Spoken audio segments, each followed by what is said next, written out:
Devil fruits in Marvel. This video is purely for entertainment and does not infringe on copyrights or laws. The rights to the novel and image belong to the original author. We do not claim ownership. Don't like waiting and want to listen to this fanfic in full now? Subscribe to our Patreon, where you'll find the best fanfics. Chapter 76. A man without faith cannot stand. The stick old man's attack seemed fierce, but this high frequency attack was also a big burden on him. No matter how much combat experience the stick old man had before, and how many combat skills he had mastered, he was just an old man now. As time passed, the stick old man's attack speed became slower and slower, and his breathing became more and more rapid. Finally, after confirming that he could not hit Roger anyway, the stick old man stopped. Now, he no longer had the arrogant look on his face, but only drops of sweat. Looking at the stick old man who was panting heavily, and the holy ninja with a shocked look on his face, Roger sighed helplessly. If the stick old man was a dozen or 20 years younger, with the stick old man's fighting level, he might really have a chance to break through his observation color domineering prediction. Time makes people old. Perhaps this is why Mrs. Gao and others chose to use dragon bones to prolong their lives instead of strengthening their bodies. However, despite his feelings, Roger had no intention of letting the stick old man and others go. A man cannot stand without words. If he said he wanted them all to die here, he must let them die here. Under the gaze of the Holy Society ninja, Roger turned around and walked to the back of the car and opened the trunk. Then, he took out the weapon he had just bought from Kingpin's men. Minigun M134 machine gun, commonly known as the Gatling gun. The Minigun M134 machine gun is a 6-barrel high rate of fire aviation machine gun mainly equipped on helicopters. When he attacked the headquarters building of the Hand, the helicopter he destroyed was equipped with this machine gun. When Roger came to the front of the car with a machine gun in one hand and a magazine in the other, he gave the order to attack in the most calm tone. Kill them. As soon as he finished speaking, gunshots rang out. Jai and others did not hesitate at all, and directly pulled the trigger of the Uzi submachine gun, and began to fire wildly. Jai and others were not the only ones who fired. Roger also pulled the trigger. When the gunshots rang out, when these ninjas of the Holy Society tried to dodge, they realized how terrifying the silk cage Roger had just cast was. The samurai swords in their hands could not leave any marks on the silk threads. They could not cut the silk threads. They could not break the silk threads. They could not pass through the silk threads. After finding that they could not leave this silk cage anyway, they tried to resist. But, it was meaningless. In the dense storm of bullets, they could not even get close to Roger and others. A few minutes later, when the gunshots stopped completely, what appeared in front of Roger and others were fragmented bodies. Not only the ninjas of the Holy Society died, but also Daredevil and Stick Old Man. Looking at the corpses on the ground, Roger's mood did not fluctuate at all. If it were not for his strength far exceeding Daredevil and Stick Old Man, and if he had not specially asked Jai and others to bring guns, then the people lying on the ground now would not be the people of the Holy Society, but them. He is not a saint. He cannot let the other party go when the other party wants to kill him. Maybe someone wants to be such a saint, but he will never do it. Young master, do you want to deal with these bodies? Although Jai is wearing a suit now, he knows very well that he is now a ninja of the Hand, not an employee of the Hand & Co Limited. No, just let them lie here. Someone will help them collect their bodies. Although this is an abandoned construction site, and it is also in Hell's Kitchen.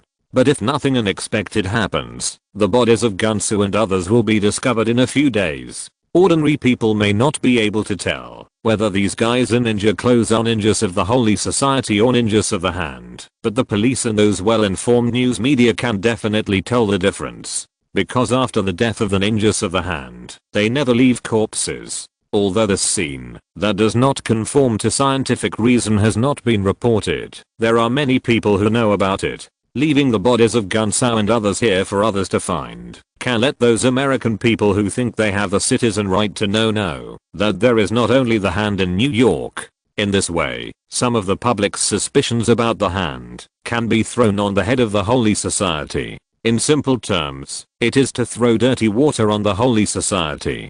When there was only the Hand in New York, anything related to ninjas would be suspected to be done by the Hand. But when there are 2 or more ninja organizations in New York, people's ideas will naturally change. After solving the episode of the Holy Society, Roger and others quickly left the abandoned construction site. Jai and others returned to the safe houses that were exposed on their own initiative, and Roger returned home through the space gate. In the next few days, Roger played his role as the president of the Hand & Co. Limited step by step, and discussed the matter of enhanced serum with Dr. Karnas from time to time. With Jai's continuous recruitment, more and more ordinary people in the company. While Roger was thinking about what to eat for lunch in the president's office, Jai knocked on the door and walked in. "Sir, this is the information of the assistant candidates who have passed the preliminary interview. Please take a look to see if there is a suitable candidate. Put it there. I'll take a look later." After thinking carefully about what to eat for lunch for a few minutes, he picked up the information on the table and quickly browsed it. This one is too young, just graduated from college. No. This one is too old, over 30. No. This one is too experienced, has been an assistant to several presidents. No. This one has a great figure, I can't control it. Wait, this person. Roger suddenly realized something, and turned the information back to the page, where he thought he had too much experience. On the surface, there was nothing wrong with this information. Excellent academic qualifications, rich work experience, and the companies he served were all large companies. If he only looked at the information, he couldn't see any problems. However, knowing that SHIELD might send agents here, he noticed that something was wrong with this interviewer. This temperament was not like the temperament of an assistant. When imitating a person, the most difficult thing to imitate is not external factors such as appearance, way of speaking, behavior, etc., but temperament. External factors can affect temperament, but they are not the whole of temperament. Temperament sounds vague, but if you observe carefully, it is not difficult to observe. Although the photo in the profile does not seem to have any problems, Roger always feels that the person in the photo does not look like an assistant, but like an agent. Although this is just his feeling, it doesn't matter, he can interview and confirm it in person. Emily Cape. Roger wrote down this name. P.S. Thank you Dlfjxts for the reward. Thank you for your support. The actor who plays Sharon Carter is Emily Van Camp, which is simplified here. Chapter 77 Personal Assistant. The next morning, in the reception room of Shuko Limited, Sharon Carter, disguised as Emily Cape, entered the reception room on time under the guidance of the female administrative staff. High heels, black stockings, short skirt, grey uniform. Sharon Carter played her role perfectly. However, the moment she entered the reception room, Roger, who had been waiting in the reception room, saw something wrong at a glance. It's not that Sharon Carter's image at this time is not good enough, nor that she doesn't act like it. If he hadn't been prepared for SHIELD to insert agents early in the morning, Roger wouldn't have seen any problems just by looking at Sharon Carter's current appearance. However, with the guess already made, he soon discovered things about Sharon Carter that didn't fit the profession of assistant. The manners and posture of walking, the traces left in her hands from a lot of shooting training. Sharon Carter's movements that had almost become instinctive directly exposed her identity. It took less than 3 seconds for Roger to confirm his guess. "Hello, Mr. Wayne. I'm today's interviewee, Emily Cape." After arriving in front of Roger, Sharon Carter showed a professional smile that could not be faulted with anything, and took the initiative to speak. "Turn around and see."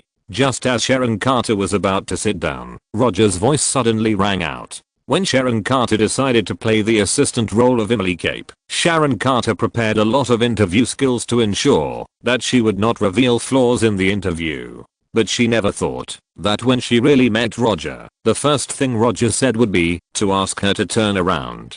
Turn around. Sharon Carter deliberately pretended to be puzzled. Yes, turn around. Looking at Roger, whose expression and tone did not change at all, Sharon Carter showed that professional smile again. Then, she slowly turned around. She didn't turn around very fast, and when she turned her back to Roger, as a woman and an excellent agent, she intuitively felt Roger's eyes that kept scanning her up and down. After turning a circle, when Sharon Carter tried to speak, Roger's voice sounded again. Take off your coat and turn around again. What on earth does this guy want to do? Even the experienced Sharon Carter couldn't keep up with Roger's train of thought at this time. Although she had no idea what Roger was thinking, Sharon Carter still took off her coat silently. Without the cover of the coat, Sharon Carter's upper body curve appeared more clearly in front of Roger. When Sharon Carter turned the second circle with a professional smile, Roger nodded with satisfaction. Miss Emily Cape, you passed the interview. The salary is 3 times your expected salary, and all other benefits are implemented in accordance with legal standards. If you have no problem, I will arrange for personnel to help you with the entry procedures. Only now did Roger finally say something that fits his current status. I have no problem. Let alone 3 times the expected salary. Even if it was half the salary, Sharon Carter would have no objection. Okay, then welcome to Join Hand Co Limited. After saying that, Roger stood up and shook hands with Sharon Carter. Then, he left the reception room directly. After the eyewitness verification just now, Roger has labeled Sharon Carter as having a good appearance and a good figure. Although he doesn't know Sharon Carter's true identity yet. But it doesn't matter at all. After all, passengers don't care which specific manufacturer of the buses. This description seems a bit not very good. It should be said that restaurant customers don't care which slaughterhouse the pork on the table comes from. This description seems a bit wrong. On the way back to the president's office, Roger looked at the office area that already had some formal company-like appearance. As ordinary employees gradually joined the company, the fierce men like Jai were driven to other floors by him. At the current recruitment speed, it won't be long before the company can become a formal multinational foreign trade company. By then, he will have a company that can legally declare taxes. Time flies, and a week has passed in the blink of an eye. Sharon Carter officially became Roger's personal assistant, assisting Roger in handling various company affairs. Of course, as a personal assistant, she also had to accompany Roger to various dinners. The most important thing was that Roger finally didn't have to face Jai's expressionless face all day. Sir, this is the dinner invitation from the chairman of the Osborne Group, inviting you to attend the dinner in 3 days. Sharon Carter walked into the office with several documents that needed Roger's signature and a black invitation. Okay, I got it. Since reaching the first pleasant cooperation with Norman Osborn, the relationship between Roger and Norman Osborn began to become a little subtle. Norman Osborn still did not give up the idea of trading Scorpion combat suits and Vulture combat suits with Roger. In order to facilitate the completion of this transaction, Norman Osborn even took out some things that made Roger quite excited. For example, the Green Goblin glider. Of course, in the internal name of the Osborne Group, the name of this glider is called the Single Soldier General Purpose Prototype Multimode Glider. If the glider is just an appetizer, then Norman Osborn's promise to help him connect with the military high-level officials is a real main course. In Norman Osborn's original words, the cake on the table is big and can satisfy the appetite of many people. It is precisely because of Norman Osborn's promise that Roger handed over the Scorpion and Vulture combat suits as prototypes to the Osborne Group for research and agreed on the distribution of the research results. The dinner invitation that Sharon Carter just mentioned is a dinner that Norman Osborn promised to help him connect with the military high-level officials. By the way, you can go with me then. Buy yourself a nice black backless dress and just give the bill to the finance department for reimbursement. Roger didn't look up or even open his eyes. Now he is blindly twisting the 3-order Rubik's Cube in his hand. Okay. After hearing Roger's words, Sharon Carter smiled and replied, "The investigation is finally making progress." After becoming Roger's assistant, Sharon Carter has been trying to collect useful intelligence. But unfortunately, a week later, her investigation did not make much progress. The only thing she gained was that S.H.I.E.L.D. already knew that Roger had a good appetite and a terrifying physical condition. P.S. Thank you for the reward from her. Thank you for your support. Chapter 78 General Ross. To be precise, S.H.I.E.L.D. knows more than that. They also know Roger's aesthetic taste and favorite food. However, these gains have nothing to do with what they want. After deciding to let Sharon Carter, a SHIELD agent, be his personal assistant, Roger specifically asked Dr. Connors to study him. Of course, this is not the kind of unreserved full body study. He asked Dr. Connors to study his hair and saliva, which may leave DNA information, and will be unconsciously left in daily life. It turns out that there are not many things that can be found, in addition to being able to study, that his physical fitness is far superior to that of ordinary people. Nothing particularly valuable was found. To further prove this point, Roger also specially provided his blood sample to Dr. Connors, and the result was the same. After consulting Dr. Connors carefully, Roger can be sure that, unless SHIELD can capture him and slice him for a search, it is unlikely to study anything.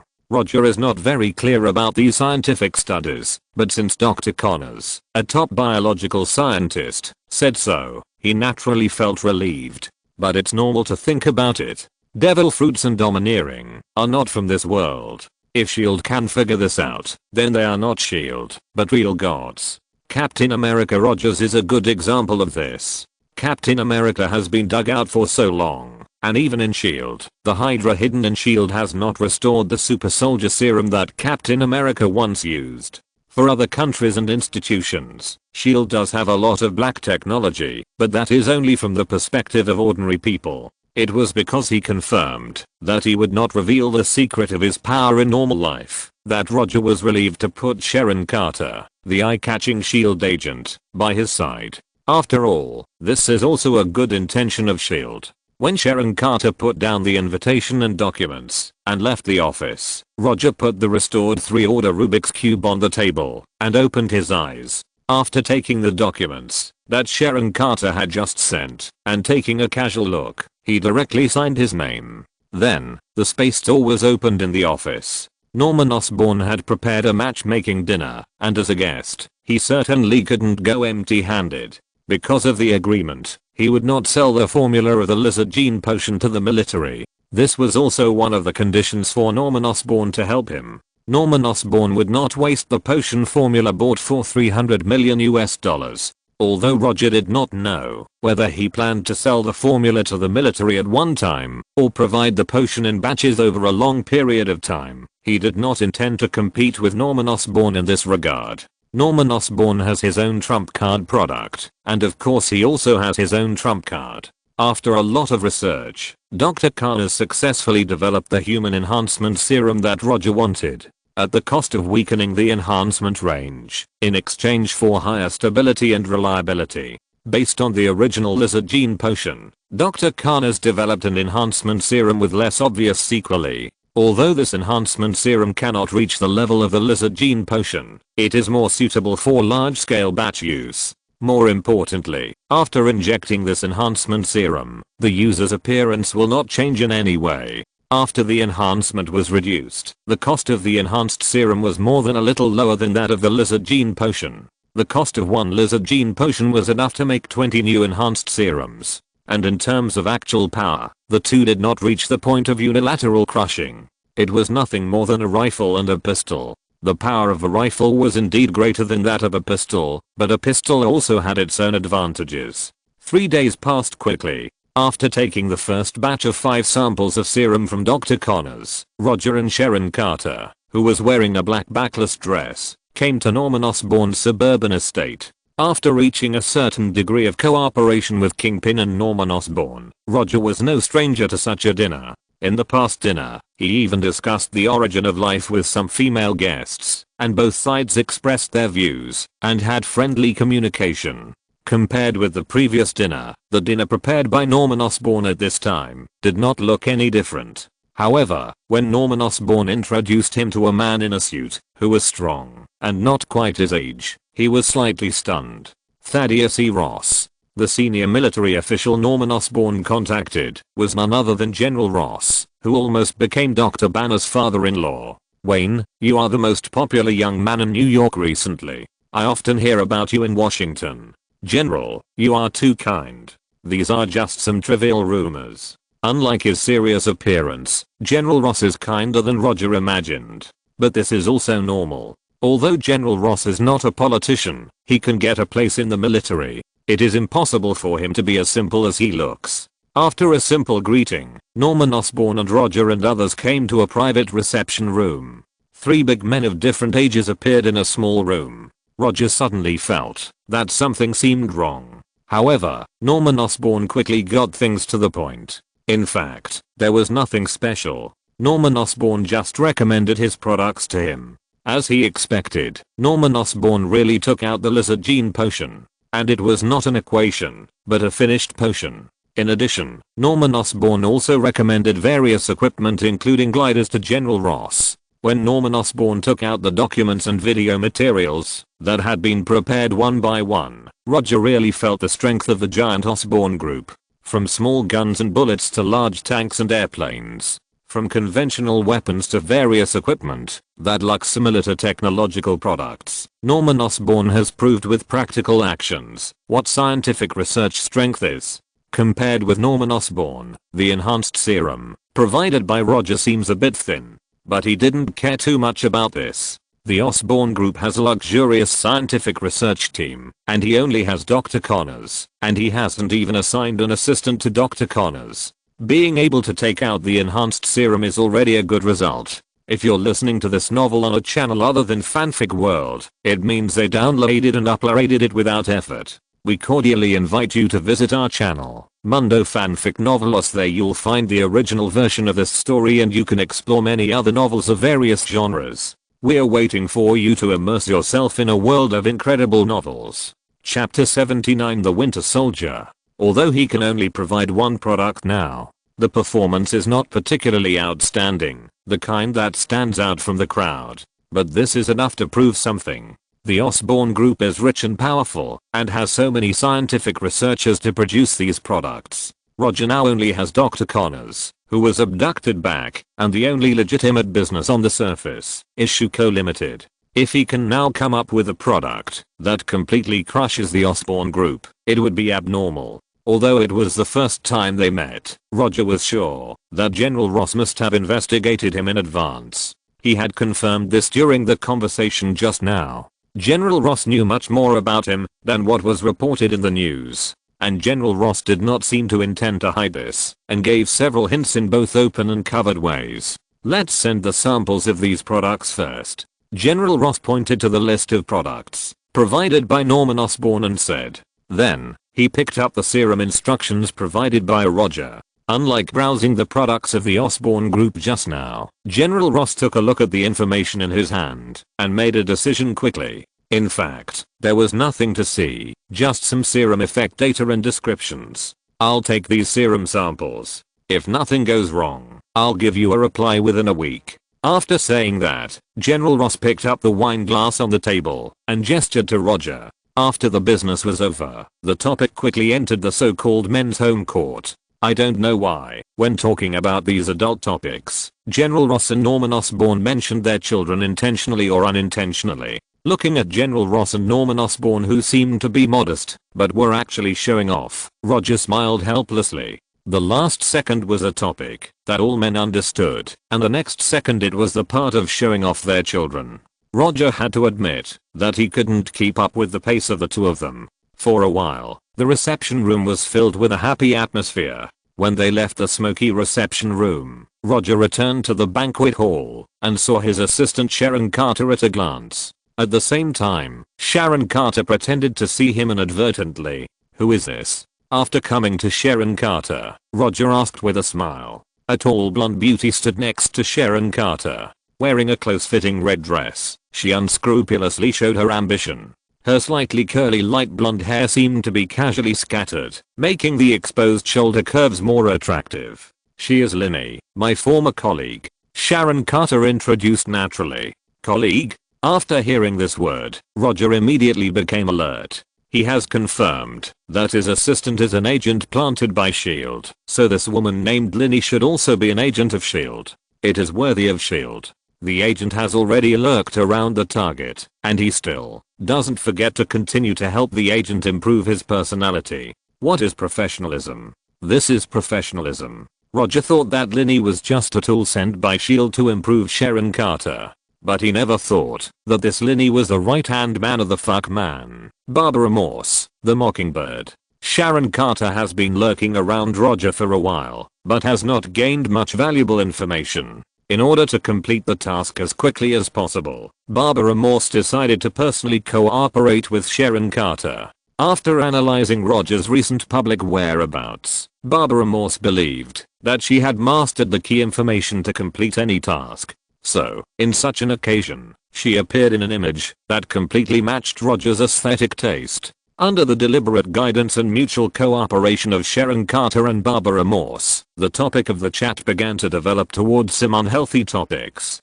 Roger now maintained an interested appearance on the surface, but in fact, his heart was as calm as an old monk who had been a monk for many years. Act. Continue to act. I want to see what you can act like. Time passed little by little, the night was getting darker and darker, and the dinner gradually came to an end. After the conversation, Roger had roughly figured out what Sharon Carter and the others were planning. Honey trap. They seemed to be planning to use a honey trap on him. However, it turned out that he was on the first floor and SHIELD was on the fifth floor. Just when he thought he would have a good night, Barbara Morse suddenly said goodbye, and under his gaze, she left the villa with the big-bellied man.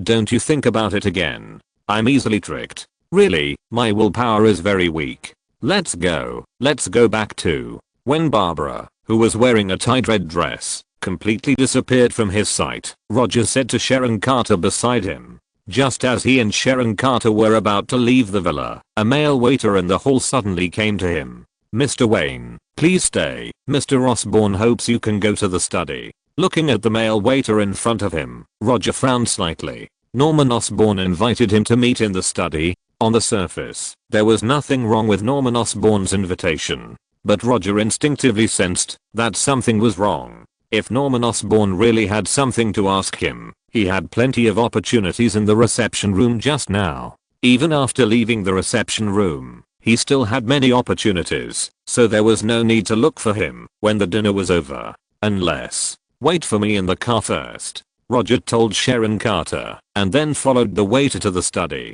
When he arrived at the study, he not only saw Norman Osborn, but also a completely strange man, and a not so strange man. Messy hair, metal left arm, and a sense of no strangers allowed all over his body. Bucky the Winter Soldier. Roger would never have thought that he would see Bucky the Winter Soldier in Osborn's study. Bucky the Winter Soldier stood behind the sofa like a guard, so it was not difficult to guess the identity of the fat man on the sofa. Hydra. Only the people of Hydra could use Bucky the Winter Soldier as a guard. Wayne, you're here. Let me introduce you. This is Senator Stern. Norman Osborn came to Roger with a glass of freshly poured whiskey and said with a smile, "Of course, the person you are meeting today is not the senator, but Mr. Stern of Hydra."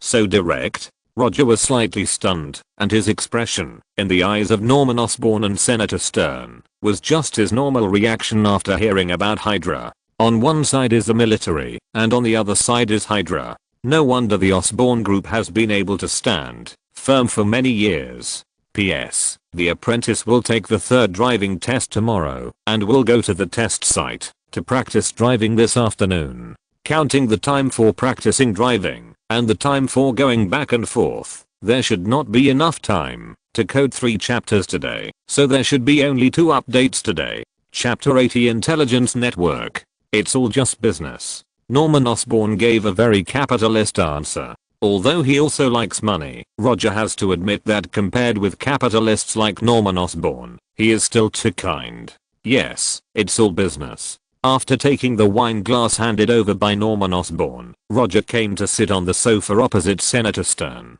Before he could speak, the obese Senator Stern spoke first. "Wayne, do you know who your assistant is?" "Of course I know. I interviewed her personally." Roger used practical actions to prove what flawless acting is. If he didn't know that his assistant was an agent of S.H.I.E.L.D., he might not have hired her. "No, you don't know. You don't know anything."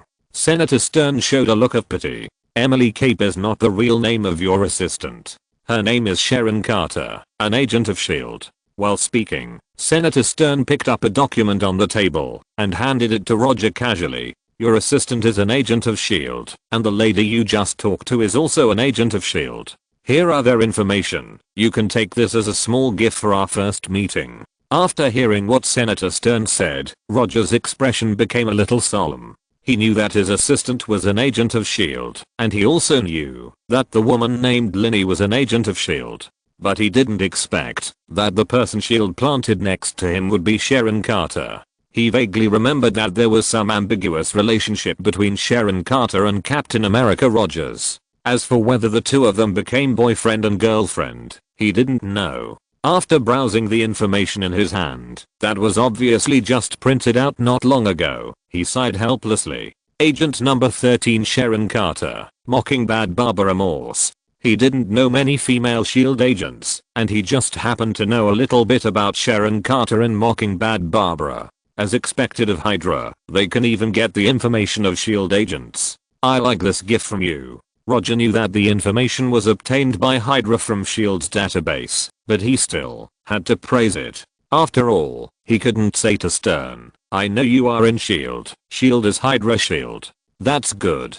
We are different from S.H.I.E.L.D. We respect talents, especially special talents like you. Senator Stern is worthy of being a politician." He said this sincerely. "Forget about talents. I'm just an ordinary person with a little special ability at most." Hydra respects talents? This is definitely the funniest joke Roger has heard since he came to this world. Of course, if Hydra's way of respecting talents is brainwashing and dissection, then what Stern said is not wrong. "We know that you, Wayne, have had some minor conflicts with S.H.I.E.L.D. recently. If you are willing, we can provide you with some small help. I think this help should not be cheap. What do you want?" "The enhanced serum information in your hand, and the 2 sets of combat suits." Only now did Stern finally get to the point. At the beginning, Hydra only wanted the 2 sets of combat suits of Scorpion and Vulture. But after knowing that Roger took out the enhanced serum, Hydra wanted one more thing. Super soldiers have always been Hydra's key research project.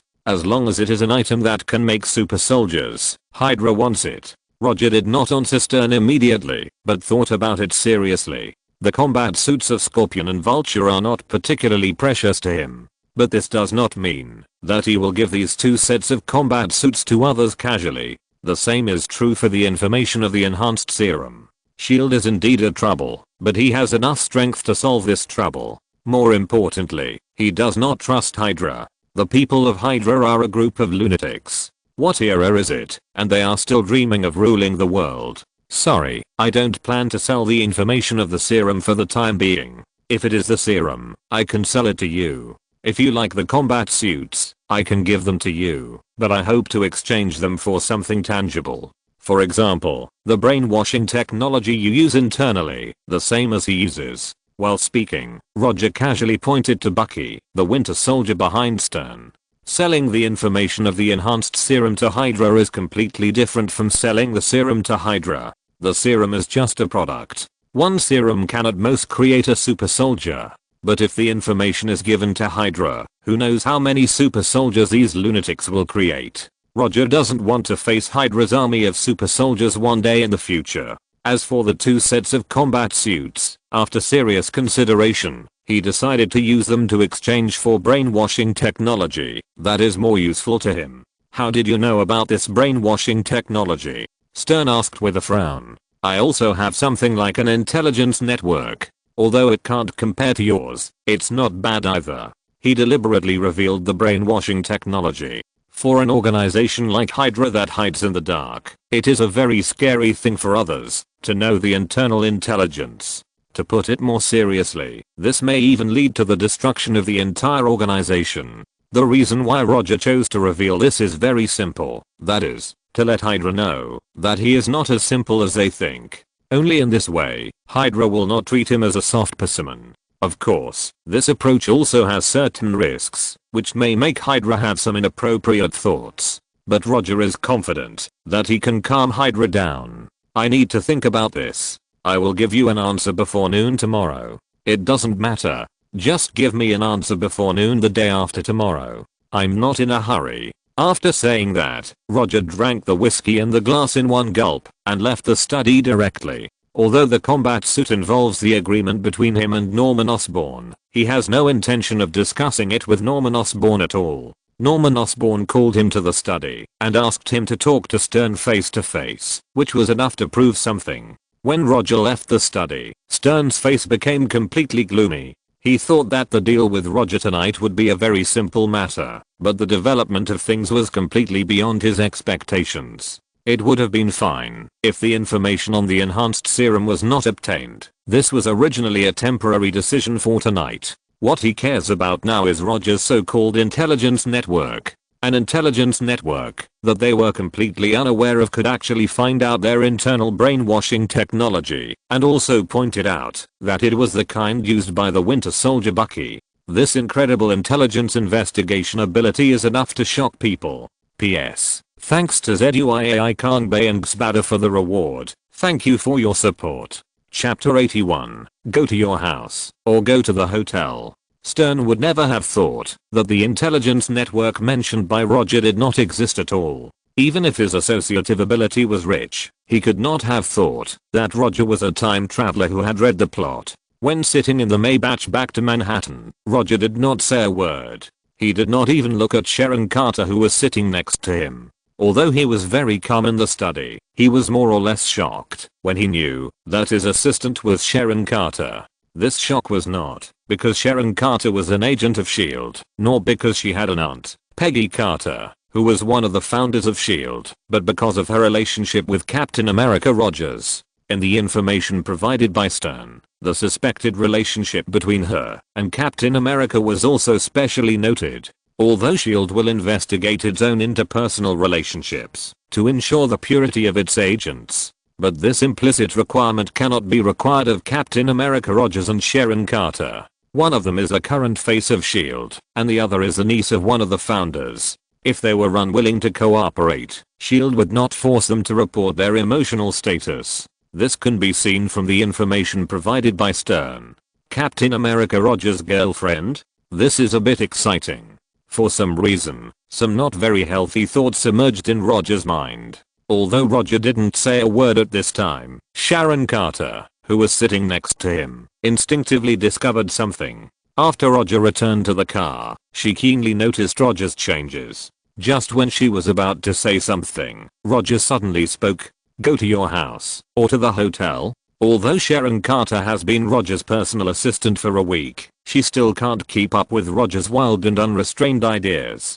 After thinking quickly for a few seconds, Sharon Carter said with a blushing face, "Well, I may not." Before she finished her words, Roger interrupted her. "No, you misunderstood. I mean, should I send you home, or take you to the hotel?" Looking at Sharon Carter's flushed face, whether it was fake or due to alcohol, Roger asked with a righteous face. "I can go back by myself, no need to trouble you." "It's no trouble. The security environment in New York is not very good recently. I will be worried if you, a beautiful woman in an evening dress, go back alone." Roger continued to maintain a serious expression, almost carving the words "I'm a good person" on his face. "Well, I live in Brooklyn." Sharon Carter said her current address. "You don't have to know it. This address must be specially arranged by S.H.I.E.L.D. for her mission this time." There was no conversation along the way. After arriving at the address given by Sharon Carter, she was about to say goodbye to Roger, and Roger's voice rang again. "Can I go to your house for a drink of water?" Before crossing, Roger often went to the girl's house with various excuses after sending her home. In summer, he said he went up to drink a glass of water, and in winter, he said he went up to warm up.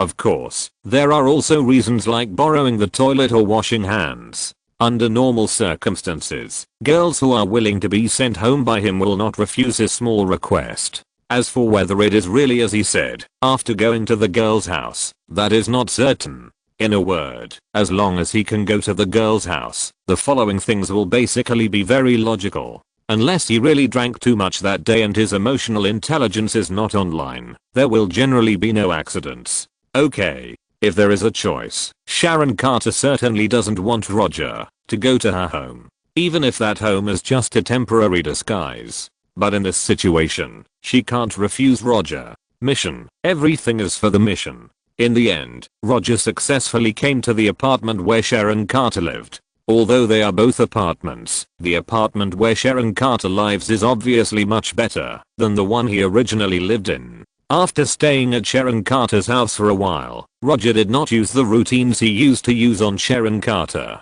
After drinking the water, he left the apartment where Sharon Carter lived directly. He had no special purpose tonight. The reason he went to the apartment where Sharon Carter lived was just to find out the specific location. Unless Sharon Carter moved immediately, he could come through the space gate at any time next time. The next morning, not long after Roger arrived at the company, he received a call from Norman Osborn. Norman Osborn didn't say much, just said that what he wanted was already in the Osborn group. Although the phone he was using now was an anti-surveillance phone specially modified by the Osborn group, he and Norman Osborn were not sure whether the anti-surveillance technology of the Osborn group could escape the monitoring of S.H.I.E.L.D. So even when using the anti-surveillance phone, they would not reveal things that should not be revealed. Roger was not surprised by Hydra's choice. Using a piece of brainwashing information in exchange for 2 sets of pretty good combat uniforms, this was not a loss for Hydra. After hanging up the phone, he sent someone to the Osborn group and took away the brainwashing information given by Hydra. At the same time, he used the space gates to leave the office and came to Dr. Khanna's laboratory. Half an hour later, he took the brainwashing information from the hand ninja. After comparing it with the information he knew in his mind and asking Dr. Connors, a top scientist in the field of biotechnology, to confirm it, he confirmed the authenticity of the brainwashing information. Compared with the brainwashing methods he had searched on Google before, Hydra is obviously an expert in the field of brainwashing. And unlike the brainwashing method of the hand, that requires the help of magic power, Hydra's brainwashing technology is completely a product of science. The target's brain is stimulated through specific instruments, and several or a dozen seemingly unrelated words are used as the activation password. The brainwashed target will not feel anything strange before hearing the activation password. Once someone says those specific words, the target will enter a brainwashed state. After handing the information to Dr. Connors and asking him to help assemble the equipment needed for brainwashing, Roger left the laboratory and returned to his office. Now that the information is in hand, it's time to do something unjust. P.S. I failed the third subject. Chapter 82 Double Agent. 3 days later, Dr. Connors successfully assembled the equipment needed for brainwashing. When Dr. Connors told Roger the news, Roger was ready to arrest people at any time. During these 3 days, he was not idle. While Sharon Carter was at work, he went to Sharon Carter's home several times and checked the apartment that looked normal. In the apartment, he did not find any hidden surveillance equipment. At the same time, he bought some surveillance equipment from Osborn Group and Kingpin and asked the ninjas of the hand to monitor and track Sharon Carter for a few days. After confirming these days, he was sure that Sharon Carter did not have any hidden protection personnel around him. He thought that S.H.I.E.L.D. would secretly arrange some people to protect Sharon Carter, but he found that he thought too much. When Sharon Carter finished her work and returned home and uploaded the intelligence and itinerary collected to Data S.H.I.E.L.D.'s secret server, she began to wash today.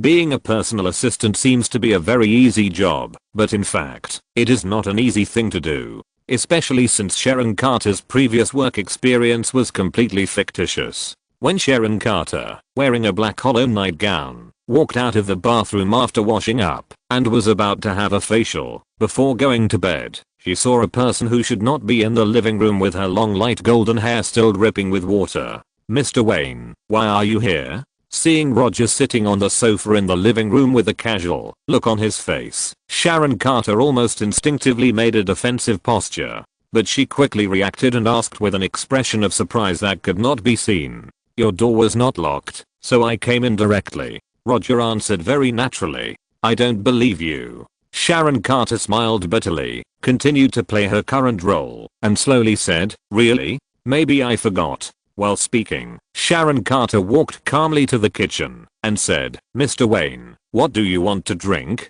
I don't have the red wine and whiskey you usually drink here. Is beer okay? If you want to get the gun hidden in the kitchen, I advise you to give up this idea. Bullets can't hurt me, you should know this very well." Agent number 13 of S.H.I.E.L.D. Sharon Carter. If Sharon Carter could barely keep calm when Roger just said the first sentence, then when Roger directly told her identity, she didn't hesitate at all and immediately rushed towards the bedroom. However, the moment she just stepped into the bedroom, a strand of almost transparent silk thread wrapped around her body. Then, she was lifted up and pulled in front of Roger in the air. I knew S.H.I.E.L.D. would plant agents around me, but I didn't expect that they would send you. But it's okay this way, you can just help me do something. When Roger told Senator Stern that he wanted Hydra's brainwashing technology, he had already made plans to brainwash Sharon Carter. If S.H.I.E.L.D. had planted other agents around him, he might not have had this idea.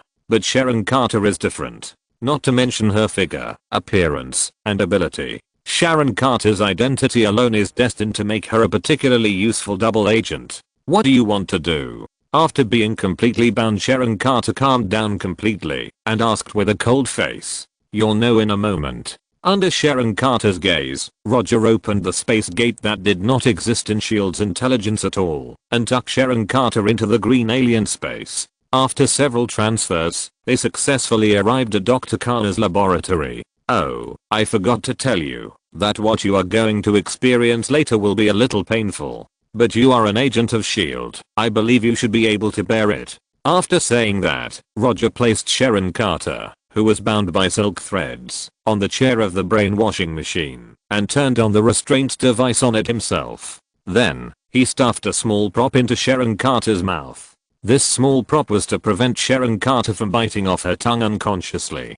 Doctor, let's start. As soon as Roger finished speaking, Dr. Khanna started the brainwashing machine. After assembling the machine, Roger used 3 hand ninjas to test the safety of the machine and the effect of brainwashing. The results of the test were very satisfactory. The brainwashing of Sharon Carter lasted for 10 hours. When Roger returned to the apartment with Sharon Carter, who had been brainwashed and covered in sweat, it was already 8 o'clock in the morning of the next day. You don't have to go to the company today. Yes, young master. Although Sharon Carter was tortured by brainwashing and felt weak all over, the effect of brainwashing had been deeply imprinted in her body. As long as she didn't meet those guys who played with black technology and magic, this brainwashing effect could basically be regarded as lifelong. Even Wakanda's incredible technology would take a lot of time to eliminate the brainwashing effect on Bucky, the Winter Soldier. Even if the brainwashing effect on Sharon Carter was not as strong as that on Bucky, not everyone could easily remove it. Judging from the information provided by Hydra itself has not developed a reliable method to remove it. In this regard, Hydra has a style of killing without burying. Looking at Sharon Carter lying on the bed, Roger put away those unhealthy thoughts and used the space door to leave the apartment. On this day, not only did Sharon Carter not go to the company, he also did not go to the company. Now he is thinking about how to make Sharon Carter, a double agent, play the greatest effect. According to the information revealed by Sharon Carter, his level in SHIELD is not low. Although not as tall as Coulson and Barbara, she is taller than the average agent. More importantly, she is actually Captain America Roger's girlfriend. Moreover, Captain America knows that she is Peggy Carter's niece. After knowing this news, Roger changed his opinion of Captain America Rogers a lot. Although in the movie plots he has seen, Captain America has revealed some potential as a scumbag. But it was only expressed from the side. Facts have proved that Captain America in this world is a bigger pig's hoof than Captain America in the movie. Just when he was thinking about how to use Sharon Carter to counterattack SHIELD, he received another call from Norman Osborn. Norman Osborn is not only his partner now, but also acts as a middleman. This time, Norman Osborn also didn't say much, only saying that the guest in the reception room wanted him to go to Washington. P.S. I will resume updating 3 times a day tomorrow. The movie also expressed some of the fact that Captain America is a bit of a scumbag. At Peggy Carter's funeral, Captain America learned that Sharon was Peggy's niece. But within a few days, he kissed Sharon, and after letting Sharon get his and Falcon's equipment, Sharon was also wanted. More importantly, after everything was over, Sharon Carter was still wanted, which was revealed in The Falcon and the Winter Soldier. Chapter 83 Magma Fruit. General Ross wants him to go to Washington. After hanging up the phone, Roger frowned slightly. Obviously, General Ross wanted him to go to Washington not to discuss the matter of the enhanced serum. Although the enhanced serum is good, it is not enough for General Ross to invite him. If it is not the enhanced serum, then there is only one reason why General Ross invited him. General Ross is interested in him, or to be more precise, he is interested in his strength.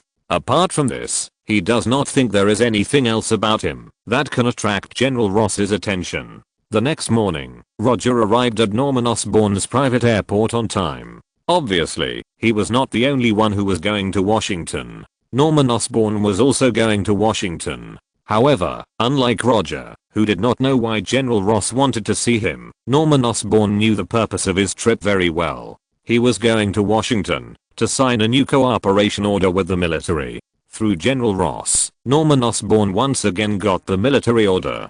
Although the amount of the order was not particularly shocking, it was also a good business. When taking a private plane to Washington, Norman Osborn mentioned the matter of the enhanced serum intentionally or unintentionally, trying to buy the serum formula in Roger's hands. Roger refused Norman Osborn's acquisition request without thinking.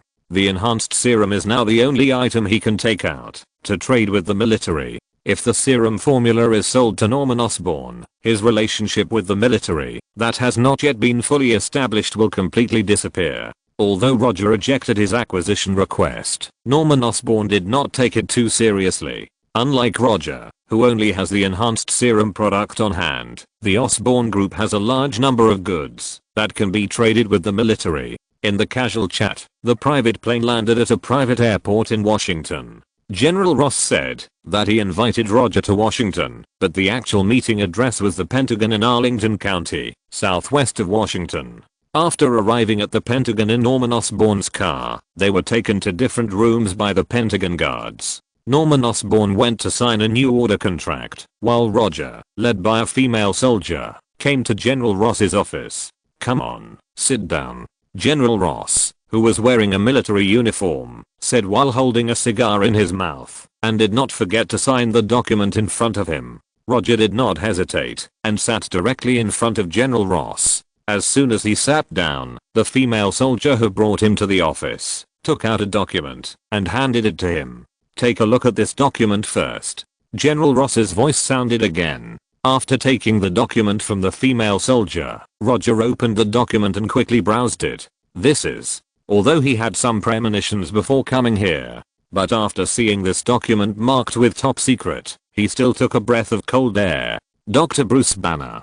Gamma energy experiment accident. The target person disappeared. Although he had not read the whole document, Roger could already guess the purpose of General Ross looking for him. This really thinks highly of me. General Ross may not know what Dr. Bruce Banner has become now, but Roger knows it clearly. That's the Hulk. A biological weapon in the true sense. After reading it, what do you think? General Ross closed the signed documents in front of him and said silently, "No special ideas." Roger answered calmly, "You are not an ordinary person, so I will tell you straight. I hope you can help capture him. He has confidential information belonging to the military, and his existence itself also involves national security. If you can successfully capture him, I can give you the same treatment as the Osborn group." General Ross is worthy of being a soldier. He does not have so many small thoughts like businessmen. He stated his purpose and conditions very straightforwardly. There are countless companies that want to take orders from the military, and even the famous Stark Industries is no exception.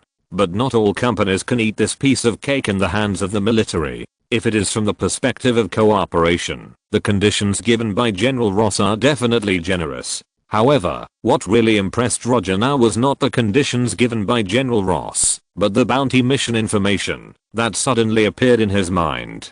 Bounty mission: capture Dr. Bruce Banner. Mission reward: magma fruit. Mission progress: unfinished. When this bounty mission silently appeared in his mind, Roger immediately made a decision. No problem. But I can't do this kind of thing alone. I can only be responsible for the capture. You need to handle other things. This is the first time that the system has given a mission reward of a natural fruit, and it is the magma fruit owned by Akainu. Although this fruit is not Roger's favorite natural fruit, it cannot be denied that it is a very good natural fruit. More importantly, the mission requires the capture of Dr. Bruce Banner, not Hulk. This means that the mission may be completed by taking shortcuts. Of course, in addition to you, I will arrange a combat team to cooperate with you. After speaking, General Ross said to the female soldier, "Let Bronski come in."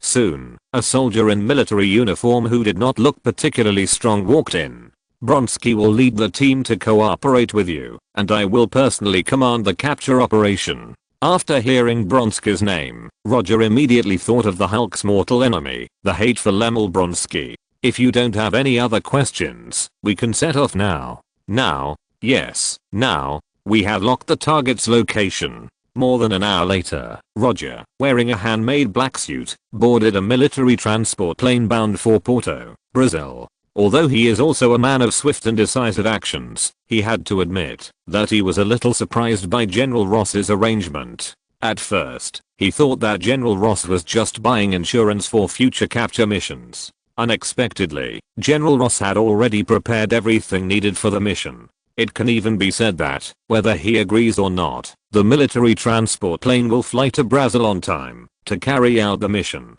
Remember the target's location. This is a capture mission. You need to use a tranquilizer gun, and you can't shoot unless it's absolutely necessary. The local police will assist, but you can't alert the enemy. General Ross's secretary, female soldier, distributed Dr. Banner's information while conducting a mission briefing. "Is he a soldier?"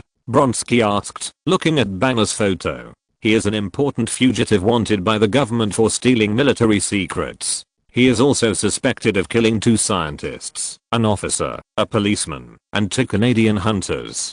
So don't worry about whether he is a soldier or not. Anesthetize him and bring him back.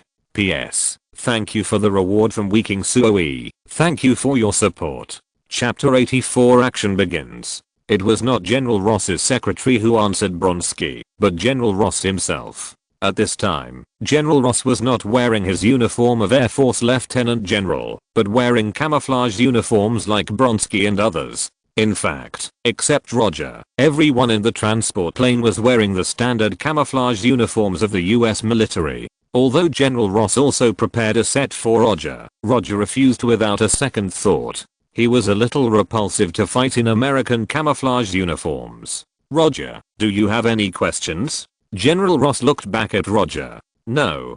The scene in front of him evoked some of his memories. If everything developed as he remembered, then if nothing unexpected happened, this arrest operation would end in failure. Although there was one more person now, he was still not very confident. Neither General Ross nor Bronski and others knew what they would face next. What's more troublesome is that he is not sure whether his silk thread can break Hulk's defense. The level of the LV2 thread fruit is still not high enough. Even with the door fruit, he didn't think he could resist the perverted Hulk. The future is worrying. However, when he thought of the task reward given by the system, he immediately became energetic. That is a natural fruit, and it is a magma fruit. If such a fruit is placed in them all, based on his understanding of those programmers, it would be unfair to their hair that blows away with the wind if they don't bid 1 billion berries. In short, he wants the magma fruit, and Hulk can't stop him. After a long flight, the transport plane finally landed at the airport near Porto, Brazil. Compared with Bronski and others who are already fully armed, Roger now looks no different from a tourist. In fact, when he appeared in this military base in a suit, he did attract a lot of people's attention. The target is now in the slums. The surrounding terrain is complicated. Pay attention to prevent the target from escaping when taking action. In the operations room, General Ross carried out the final battle mobilization.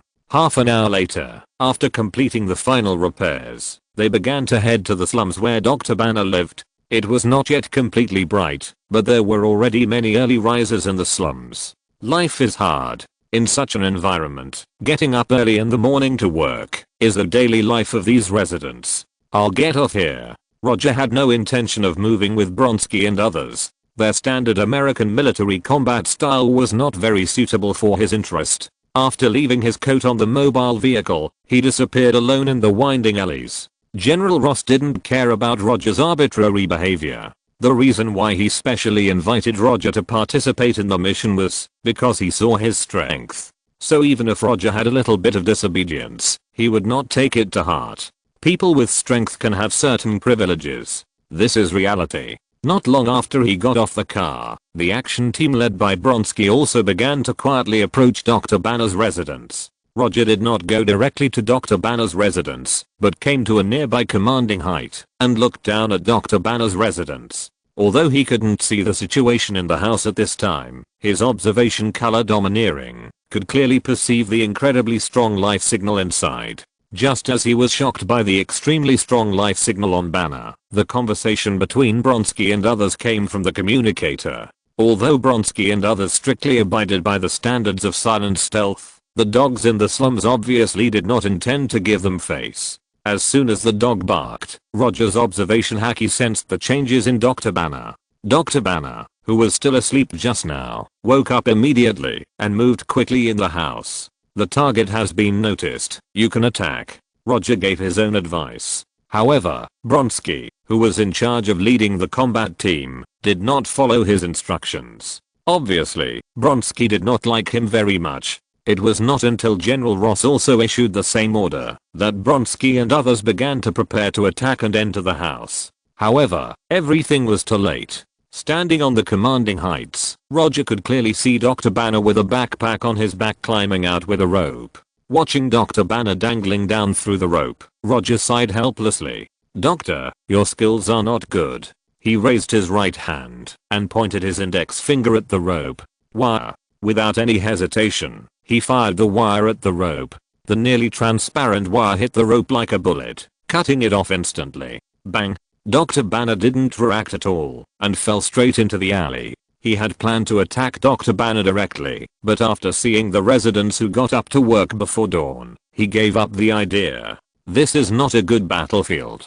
With Hulk's combat effectiveness, once the war starts, this slum will be destroyed, if not completely destroyed. By that time, the incidental damage to personnel will be so high that it is terrifying. Those who live in the slums are all miserable people, so there is no need to make their already poor lives worse. Although Roger does not think he is a good person in the traditional sense, he also has his own concept of good and evil. To give a simple example, fighting is not necessarily wrong, but bullying orphans and widows for no reason is mean. The target is in the alley. Drive him to an open area. Roger once again gave Bronski an order through the communicator. Then, without any surprise, Bronski rejected him again. After discovering Banner falling into the alley, Bronski raised his rifle equipped with tranquilizer bullets without any hesitation and fired directly at Dr. Banner. "Bronski, don't provoke the other party. Drive him to an open area." Roger's voice rang again. "You are not qualified to give me orders," Bronski replied to Roger while firing at Banner, who was constantly dodging. After knowing that he had to lead the team to cooperate with Roger, Bronski had an opinion on Roger. He couldn't understand why General Ross asked him to obey the orders of Roger, a pretty boy. That's right, in Bronski's view, Roger was a pretty boy. "Do you know why I'm qualified to give you orders? Because I'm better than you." As soon as the voice fell, the rifle in Bronski's hand shattered with a bang. The sudden accident made Bronski stop chasing Banner and look up at Roger, who was standing on the commanding heights. UPS, although I said yesterday that I would resume 3 updates today, plans cannot keep up with changes, just like an apprentice who passed subjects 1 and 2 without fail, but didn't expect to fail subject 3. I received a notification for the release today, which should have been a good thing. But the problem is that I don't have a single word saved. Considering that it will take 5 updates to go live tomorrow, so I decided to fulfill my promise of 3 updates today. As for whether there will be 5 updates when it goes live tomorrow, we'll talk about it tomorrow. Chapter 85 Hulk. Are you not convinced? Just hold it in. As a weak person, you must have the awareness of a weak person. Do you understand, soldier? Emil Bronski. Roger knew that Bronski was very unhappy with him. But so what? Bronski was indeed an excellent soldier with impeccable experience and skills. But now he is just an ordinary person after all. Although Roger was not arrogant to the point of being invincible, he really didn't take ordinary soldiers like Bronski seriously. Bronski didn't expect that Roger, who seemed to have no temper, dared to scold him in front of everyone. Even General Ross even acquiesced to Roger's scolding. After scolding Bronski mercilessly, Roger left the commanding heights and began to hunt down Dr. Banner alone. With the observation haki, no matter how Dr. Banner ran, he could not escape from his palm, unless Dr. Banner was willing to release the Hulk on his own initiative. But it was obvious that Dr. Banner was trying his best to control this. Dr. Banner knows Hulk's power better than anyone else, and he also knows Hulk's temper better than anyone else. He would not dare to release Hulk in such a crowded place, even if he had more courage.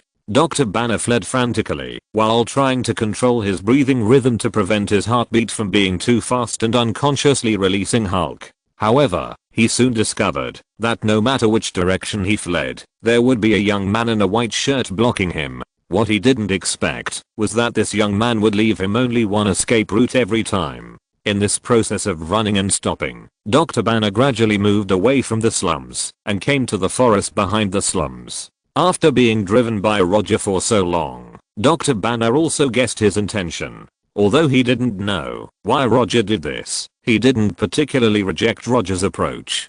In any case, he stayed away from the crowd and came to the lush forest. While driving Dr. Banner away from the slums, Bronski and others gradually came to Roger with the previous reprimand. Although Bronski was still very unhappy with Roger, he could only act according to Roger's command.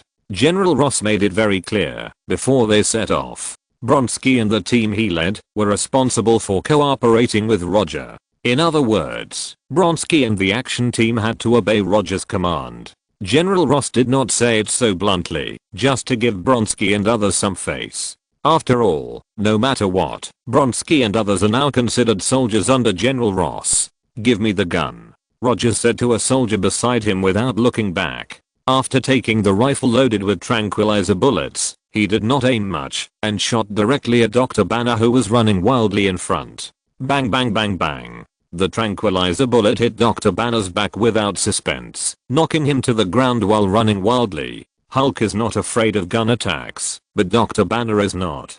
Compared with Hulk's body, that is so strong that it seems to be cheating, Dr. Banner's body is as fragile as an egg. "Okay, you can retreat now. You can't interfere in the next battle." After saying that, Roger rolled up his sleeves and walked towards Dr. Banner, who had fallen to the ground. Although Dr. Banner was lying on the ground motionless at this time, in his observation haki perception, Dr. Banner's life signal was as strong as a volcano about to erupt. "No. No. You can't." When Roger came a few meters behind Dr. Banner, he heard Dr. Banner's voice of resistance. However, Dr. Banner's resistance had no effect. His skin began to show a green color that did not belong to humans. His body began to swell rapidly at a speed visible to the naked eye. Veins bulged, and his clothes were torn. Dr. Banner, who had been motionless just now, struggled to kneel on the ground. Feeling Dr. Banner's increasingly strong life signal, Roger did not hesitate and waved his right hand forward. Hundreds of thin threads flowed out of his right hand and wrapped around Dr. Banner like a giant python. String-bound coffin. In just a blink of an eye, Dr. Banner was entangled into the appearance of a mummy. If he was facing other opponents now, Roger could have declared his victory. But at this time, he had no such idea at all. He tried to control the silk thread on Dr. Banner's body to compress further, but the silk thread on Dr. Banner's body not only failed to compress successfully, but was stretched bigger and bigger. In a few seconds, the mummy in front of him swelled into the appearance of a giant. The strength of this body is really open. Just as Roger lamented Hulk's unreasonable and strong body, Hulk, who was entangled in the wire coffin, began to resist fiercely. Although Roger's body has been transformed into a pirate and has been strengthened with dragon bones for a period of time, he has to admit that he is not Hulk's opponent in terms of physical strength. Although he is entangled with Hulk with a wire coffin at this time, he can't completely restrain Hulk's actions and is constantly pulled away by Hulk. This feeling is as powerless as an ordinary person trying to hold a mad elephant. After holding on for a few seconds, Roger decisively released the connection between the thread and his body, letting the thread leave his right hand and wrapping around Hulk. Without Roger's restraint, Hulk rushed through the forest like a human tank. Whatever blocked his way, whether it was trees or boulders, they were all violently knocked away by him. Boom. Boom. Boom. Hulk vented his violent aesthetics. At the same time, He frantically pulled the thread wrapped around his body. Although the thread formed by the thread fruit is much stronger than ordinary materials, on Hulk, an unreasonable creature, the thread of the thread fruit could not withstand his violent pulling. Not to mention, Roger's current thread fruit level is only LV2. It took more than a minute for Hulk to finally pull off all the threads on his body, revealing his extremely strong green body. The extreme increase in size tore through most of Hulk's clothes, but his pants were stubborn enough to remain mostly intact, allowing him to avoid the embarrassing situation of running naked. They were indeed magical pants protected by a mysterious power. The quality was indeed extraordinary. After tearing off all the threads on his body, Hulk stared at Roger with his angry green eyes. At the same time, he made a low roar like an angry beast. Roger ignored Hulk's angry eyes and took out a not so big cross from his pocket. Under the gaze of Hulk, Bronski and others, he pulled out the knife from the cross. Cross knife. PS. Thank you Dlfjxts for the reward. Thank you for your support. Here is today's third update, which is also the last free chapter of the novel. If you're listening to this novel on a channel other than Fanfic World, it means they downloaded and uploaded it without effort. We cordially invite you to visit our channel, Mundo Fanfic Novelos. There you'll find the original version of this story and you can explore many other novels of various genres. We're waiting for you to immerse yourself in a world of incredible novels. Chapter 86 Remarks on the release. It's time to say something about the release of a book. First of all, I would like to thank all the readers and the editor-in-chief, Lan Guang. Without you, this novel would not have come to this point. What follows should have been the routine part of selling misery, but this time, The Apprentice will not sell misery. Although the performance of this book is not as good as the previous one of The Apprentice is still quite satisfied with it, and the performance is not particularly bad. The performance of 20,000 Collections is not very good, but at least it is not particularly embarrassing, so The Apprentice will not sell this misery. Finally, let's talk about the release of the book.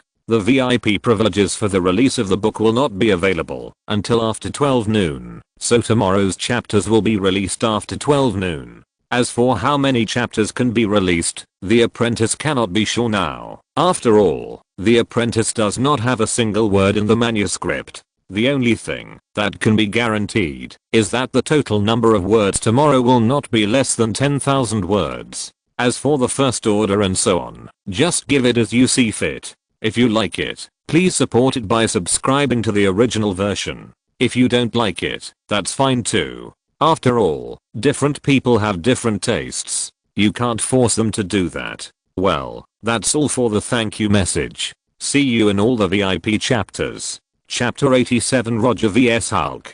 Back then, Hawkeye could use the cross knife to abuse Zorro, who was a three-sword style. Now, it was not a problem for Roger to use the cross knife to fight Hulk alone. Whether he could win or not, let's not talk about it for now. But he couldn't lose in momentum. Just as Roger expected, when he pulled out the cross knife, which was not much bigger than a palm, not only Bronski and others behind him were puzzled. Even Hulk, who was full of anger, also showed a puzzled look. That's it? You plan to use this to deal with me? Although Hulk's IQ is not as good as Dr. Banner's, he still has his own IQ. In Hulk's simple and crude IQ, Roger standing in front of him with this knife that looks like a toy is an undisguised humiliation. Roger's move made the already angry Hulk even more angry. Hulk roared and then ran towards Roger like an out-of-control heavy truck. Seeing Hulk getting closer and closer to him, Roger not only did not think of dodging or retreating, but instead raised the cross knife in his hand towards Hulk. In just a blink of an eye, Hulk, who was much larger than an ordinary human, came in front of him. The fist that was bigger than his head was like a cannonball. However, at the moment when Hulk's right fist was about to hit Roger, Roger avoided Hulk's punch with an extremely casual movement. At the same time, he used the not so sharp cross knife to gently scratch Hulk's fist. The reason why it was light was that Hulk's skin was too hard, and the material of the cross knife was too ordinary. Although the style was exactly the same and the size was very close.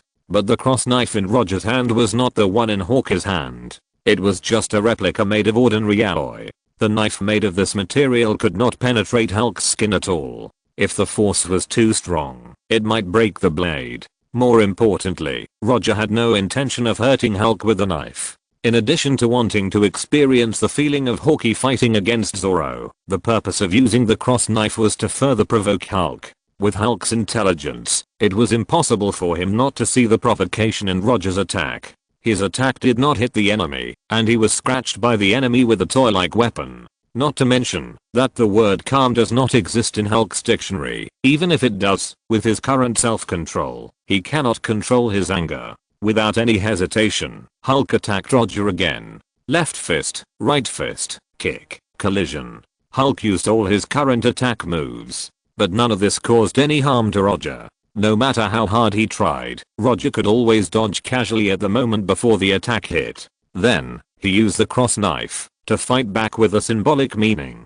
Before the fight, or in other words, when he was sitting in the military transport plane that had a bad riding experience to Brazil, Roger had done a lot of battle calculations. Although he now lacks the attack power to cause a fatal blow to Hulk, but it is not easy for Hulk to hit him. In Roger's opinion, the seemingly invincible Hulk has 3 shortcomings. First, he cannot control his emotions. Simply put, his brain is easily congested, and it is difficult to calm down and think of reasonable tactics. Second, he can't fly. Although Hulk's jumping ability is amazing, jumping is not flying, and Hulk can't do any air combat.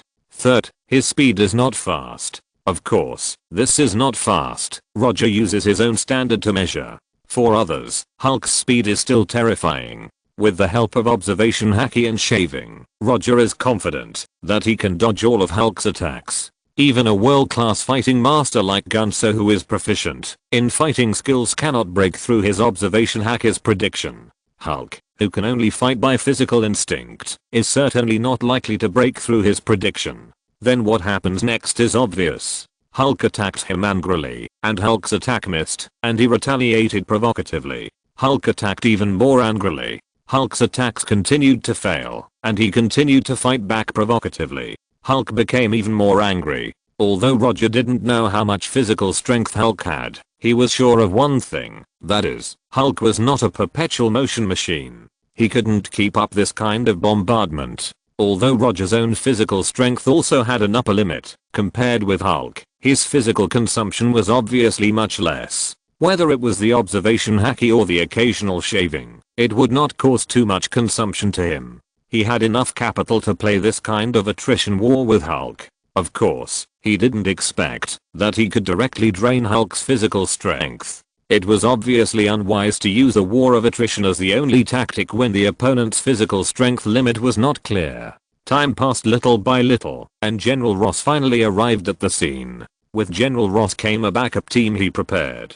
This backup team was temporarily transferred from a nearby US military base. Watching Roger playing with Hulk like a bullfighter, General Ross increasingly felt that it was a wise decision to pull Roger into the capture team. As a veteran who had fought for many years and climbed to the top of the military after being away from the front line, General Ross could not fail to see how terrifying Hulk's attack was. Just look at the fallen trees and the ruined forest to know how dangerous Hulk is. General, now is a good time to carry out a blanket bombing. When General Ross looked at Roger and Hulk fighting in the distance with a serious face, Bronski came to his side and gave his own advice. Mobilizing air forces or support forces to bomb targets from a distance is a traditional skill of the US military. If you are poor, you can use tactics to intersperse, and if you are rich, you can bomb me. Any frontline unit of the US military is well aware of this truth. However, as soon as Bronski finished speaking, General Ross shook his head decisively.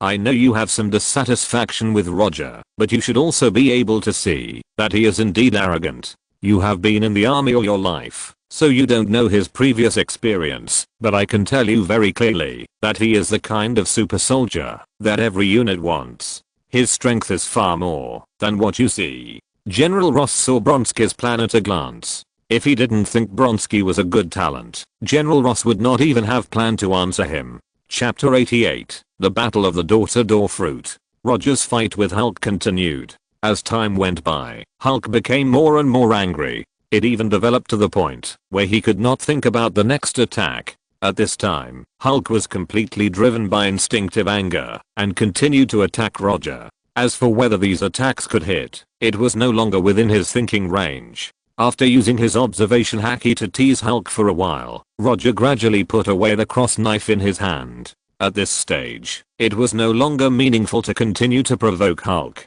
For the current Hulk, as long as Roger was still alive and kicking in front of him, it was the biggest provocation. After putting away the cross knife, Roger's arms quickly turned purple and black. Armament haki hardened. It was rare to meet a target like Hulk, and Roger was reluctant to end the battle so quickly.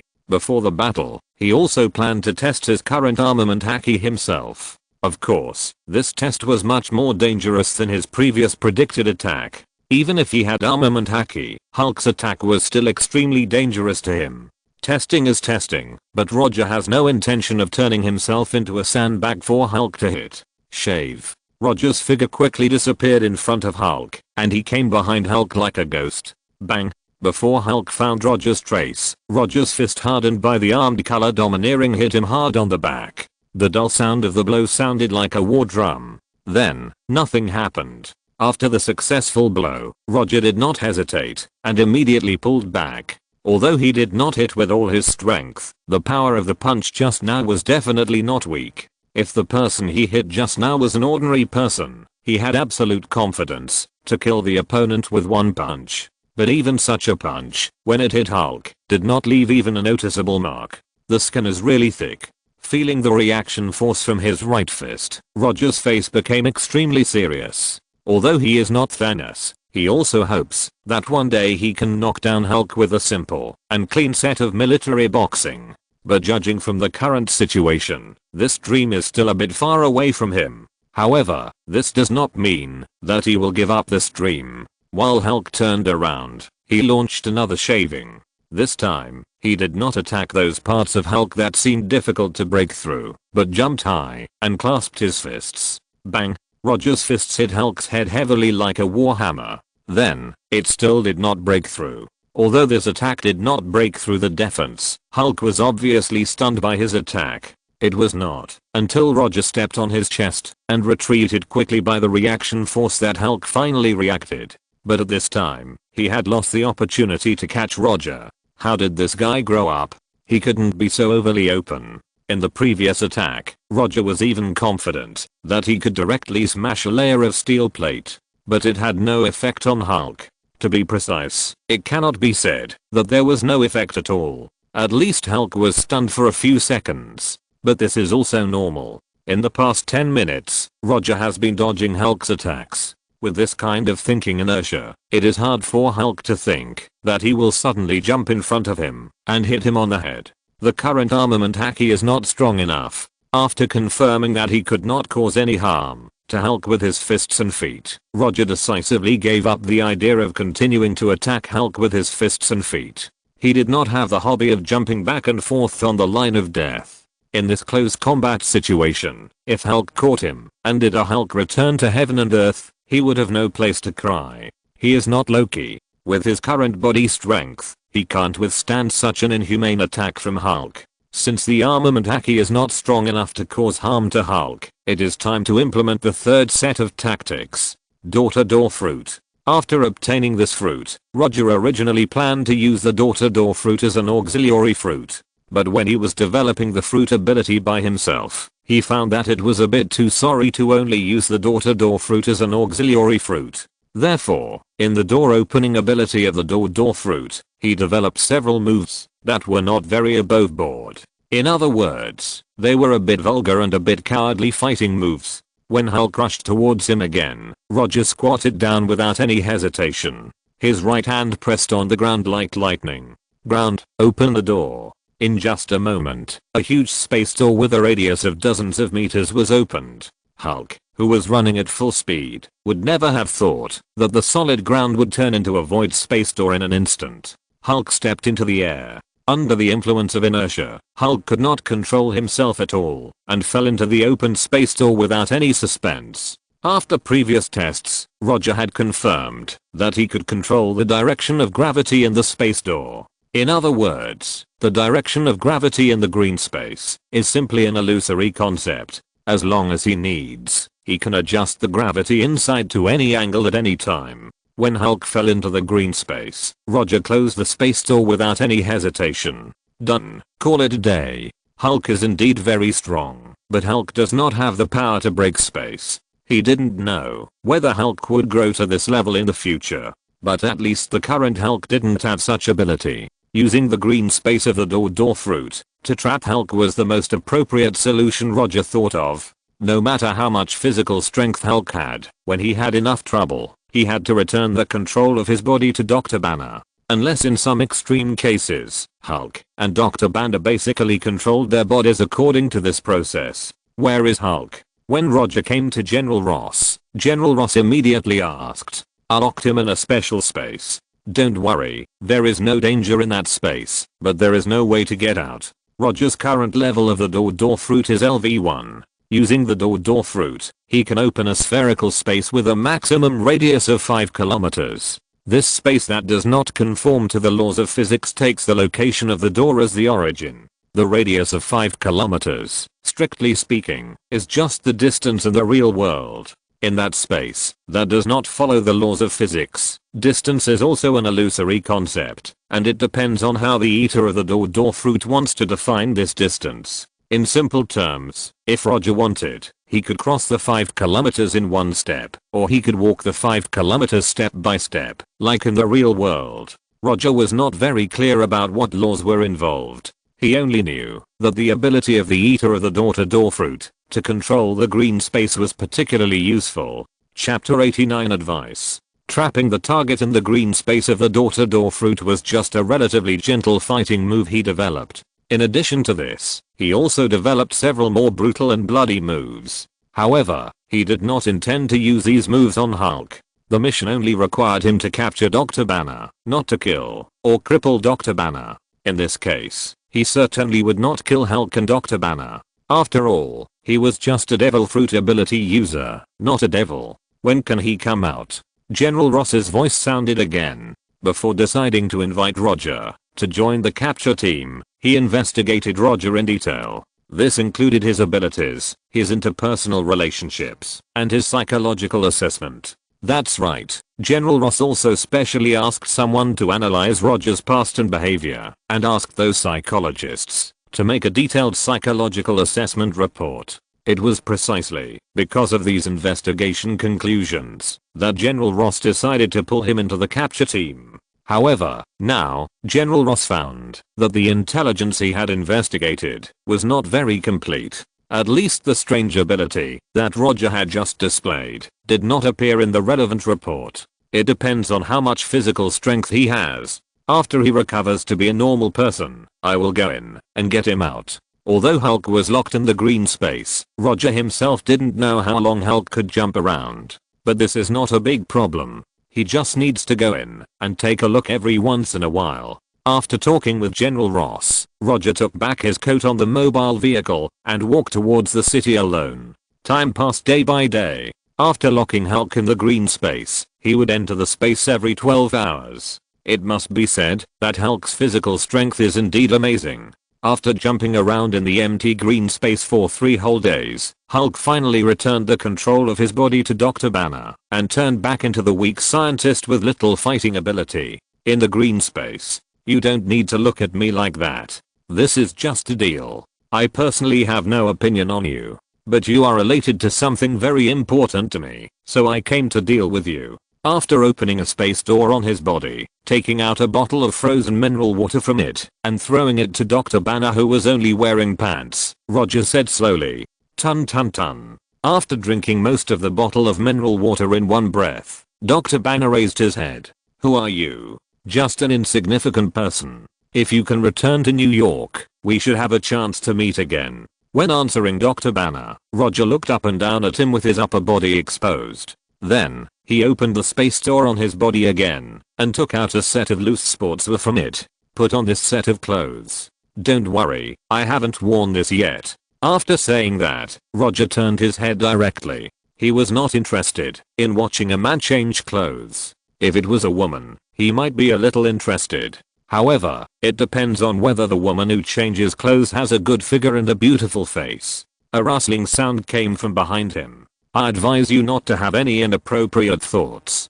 You can't be my opponent. Although his back was facing Dr. Banner, Roger could clearly sense that Dr. Banner was sneaking towards him and raised his hands, trying to grab his neck from behind. Roger's words made Dr. Banner put his hands away awkwardly. Okay, no more nonsense. Wait a minute, I will hand you over to General Ross. He has prepared a very sturdy metal cage for you. But I believe that with Hulk's ability, that cage can't trap you, and I won't stop you from leaving. After you leave, don't return to New York for the time being, at least don't go back, before you master how to control the transformation. Also, don't contact Mr. Blue anymore. There is no way to solve this problem in you. This is your fate. As soon as Roger finished speaking, Dr. Banner looked at him with a puzzled look. How do you know his name is Hulk? Dr. Banner was not surprised that Roger knew that he was in contact with Mr. Green. After all, his computer had fallen into the hands of General Ross, but he never told anyone about Hulk's affairs. Don't worry about this. Just remember, don't return to New York immediately after escaping. After saying that, Roger didn't care whether Dr. Banner was willing to accept it or not. He grabbed his shoulder and opened the space door to leave the alien space. The process of handing Dr. Banner over to General Ross was unusually smooth. When Dr. Banner was locked in the special metal cage, the prompt sound of the bounty mission completion sounded in his mind. Opening the system page that only he could see, Roger smiled with satisfaction. Bounty mission. Capture Dr. Bruce Banner. Mission reward. Magma Fruit. Mission progress. Completed. Devil Fruit. Second. Door Fruit LV1. Magma Fruit LV1. Bounty. 30 million berries. The first natural fruit was obtained, and the bounty was increased from 5 million berries to 30 million berries. Not bad. He was very satisfied with this result. After completing the task of defeating and subduing Scorpion and Vulture last time, his bounty did not increase at all. And now, his bounty has finally changed 30 million berries, just the same as the bounty of the man who was going to become the Pirate King. After delivering Dr. Banner to General Ross as agreed, Roger declined General Ross's proposal to take a military transport plane back to Washington. The experience of riding a military transport plane left him with an extremely bad impression. Moreover, whether before or after the time travel, this was his first time in Brazil. He planned to enjoy the enthusiasm of the Brazilian people here and adapt to the magma fruit he had just obtained. When Roger, wearing beach shorts, a floral shirt, and flip-flops, disappeared from sight with his hands in his pockets and an arrogant pace, General Ross did not hesitate and immediately issued an order to return to the base. Brazil, Rio de Janeiro. Time flies. This is the third day after Roger completed the bounty mission. In these 3 days, he has basically adapted to the use of the magma fruit. Although the current level of the magma fruit is only the lowest level 1, it must be said that the natural fruit is worthy of being the strongest of the 3 devil fruits. Even at LV1, Roger can now make his body elemental. Although not the whole body elemental, he is already very satisfied. PS. Thanks to Dlfjxts and to Angren for the reward. Thank you for your support. There are 2 more chapters today, which will be released later. Chapter 90 Bronski's Defection. In addition to adapting to the special feeling after the body elementalization, he also borrowed a little from Akanu's development ideas. Of course, it can also be called copying and imitating. Hell Dog, Big Fire Breath, Dog Devouring Red Lotus. Except for the Meteor Volcano move, which he has not imitated, he has tried all the other moves. Although it cannot be compared with Akanu in terms of power, it is still very satisfactory in terms of the form of display. This leisurely day finally came to an end after nearly a week. After enjoying the enthusiasm of the Brazilian people, he flew back to New York. However, on the first day he just returned to New York, he met General Ross again. This time, General Ross did not contact him through Norman Osborn, but brought people directly to his company. Banner ran away. General Ross spoke directly before he sat down. When did it happen? Roger was not surprised at all that Dr. Banner ran away. It would be abnormal if Banner did not run away. The first day after returning, to be exact, was the moment I got off the plane. Banner transformed into that monster again, broke the cage, forced his way out of the base, and caused a large number of casualties.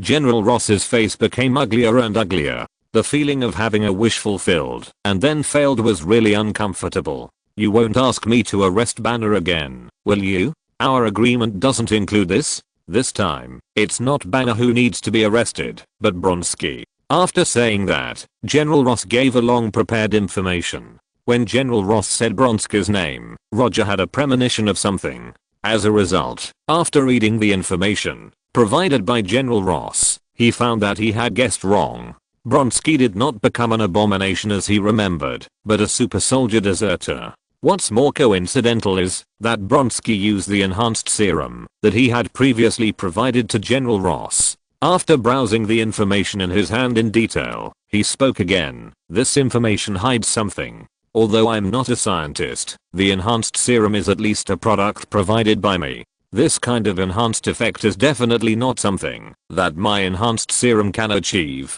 After Dr. Karnas developed the enhanced serum, he tested the actual effect with the ninjas of the Hand-to-Hand Society. Although the effect of the serum will fluctuate slightly due to individual differences among users, it is absolutely impossible to make Bronski look like what the information says. In the information provided by General Ross, Bronski lifted the hammer with his bare hands and withstood the bullets. This is definitely not something that his enhanced serum can do. If the enhanced serum he provided had this effect, he would not have sold it so cheaply. After Banner escaped, in order to increase the success rate of the capture, we injected him with an enhanced agent. At the beginning of the injection, he did not show any abnormality. But after a few days, he lost control. He snatched the remaining agent and injected a large dose and snatched part of the serum you provided. General Ross did not explain in detail the enhanced agent that Bronski injected for the first time. That's it. Roger finally knew why Bronski was enhanced to that extent. Although Bronski was an excellent soldier, it was obvious that he lacked some basic scientific and cautious concepts. Injecting the enhancement agent and serum into the body at the same time, which was unknown whether they would conflict, was something that only Bronski, who was extremely eager for power and lacked sufficient caution, would do. Bronski's case was indeed an accident, but I don't know what it has to do with me. The deal between us is over. The last time he agreed to help General Ross capture Banner, it was mainly because the system gave him a bounty mission. Otherwise, he might not be in the mood to help General Ross. Enjoying the same treatment as the Osborn group is indeed a good reward, but it is not enough to completely impress him. No, this has something to do with you. Although it is not written in the information, we can already confirm that his destination for escape is New York. And, when we arrested him, he kept shouting your name. Although General Ross said this very seriously, Roger had the urge to get goosebumps when he heard it. What do you mean by keep shouting my name? I have only met him once. I understand what you mean. After all, you just want me to deal with Bronski?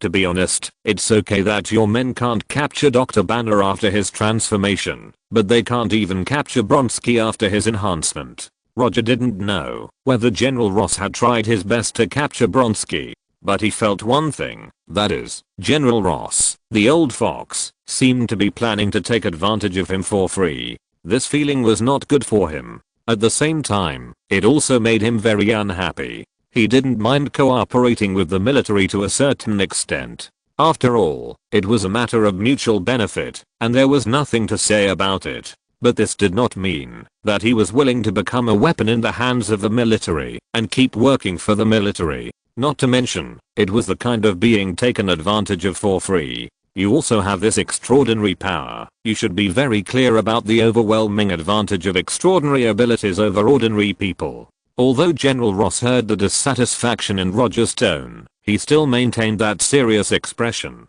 Okay, there's no need to say these words. I want to know now, if I don't agree to you this time, will you treat me like you treated Banner? Roger was not interested in playing take-eye with General Ross and said directly, you think too much. After all, we have cooperated before, and I don't have the habit of betraying my partners. As long as you are willing to take action this time, there is a $500 million order at the Afghan military base. I can make you the only supplier of this order. Although General Ross has not dealt with Roger many times, he is very clear about one thing, that is, when dealing with Roger, blindly being tough and forcing will not only have no effect, but it is easy to offend the other party completely. As a veteran, General Ross understands one thing better than most people. That is, respect the existence of powerful power. Whether this existence is a human, an organization, or a country. So there is a reward. Why didn't you say it earlier?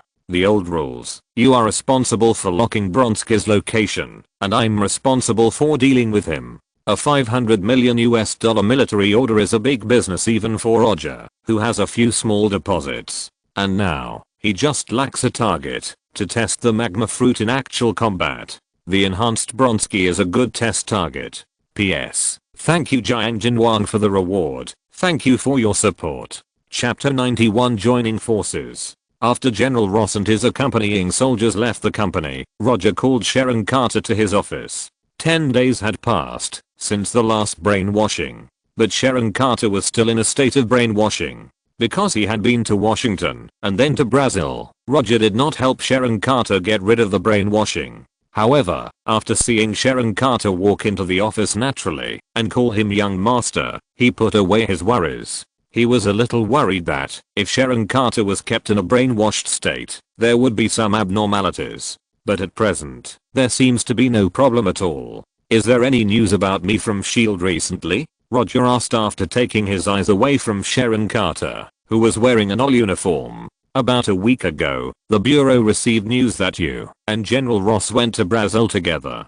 The intelligence department learned from the soldiers who participated in the operation that you used your strange space ability. The Bureau is currently analyzing the ability you used at that time and asked me to collect as much relevant intelligence as possible. Sharon Carter answered in detail, without hiding Roger's plan. Okay, I know. You go down first. When he decided to use the door-to-door fruit to deal with Hulk, he was prepared to expose the ability of the door-to-door fruit. As he expected, even though the people present at the time were all military personnel, S.H.I.E.L.D. still found out relevant information. However, from what Sharon Carter just revealed, S.H.I.E.L.D. has no plan to use force against him for the time being, and is still in the early stage of intelligence collection. After handling the normal business of the company, he opened the space door and returned to the building where he lived. At the same time, he gave the order to the first one to find Bronski. As time passed, although General Ross's people had been looking for Bronski's traces, but unfortunately, they were soldiers after all, not a secret agency like S.H.I.E.L.D. A few days passed, and there was still no progress on General Ross's side. At this time, the advantage of the underground world was reflected. Although General Ross's men did not find Bronski's trace, Jai and others found a suspected target. The reason why it is called suspected is that every time Jai and others want to confirm, the target disappears from their sight. Although it has not been finally confirmed, from all indications, this suspected target is Bronski himself. In a remote alley in Brooklyn. Are you really not going to take action? If you miss this time, you may not have a chance to take revenge in the future. Bronski, wearing a black hooded top, stood in the shadow of the alley and said to the man in a baseball cap in front of him. After a silence of more than 10 seconds, the man with the baseball cap slowly spoke. Are you sure your plan is okay? He is not an ordinary person. He does have some special abilities, but he is also a human being and can bleed. A bullet can end his life.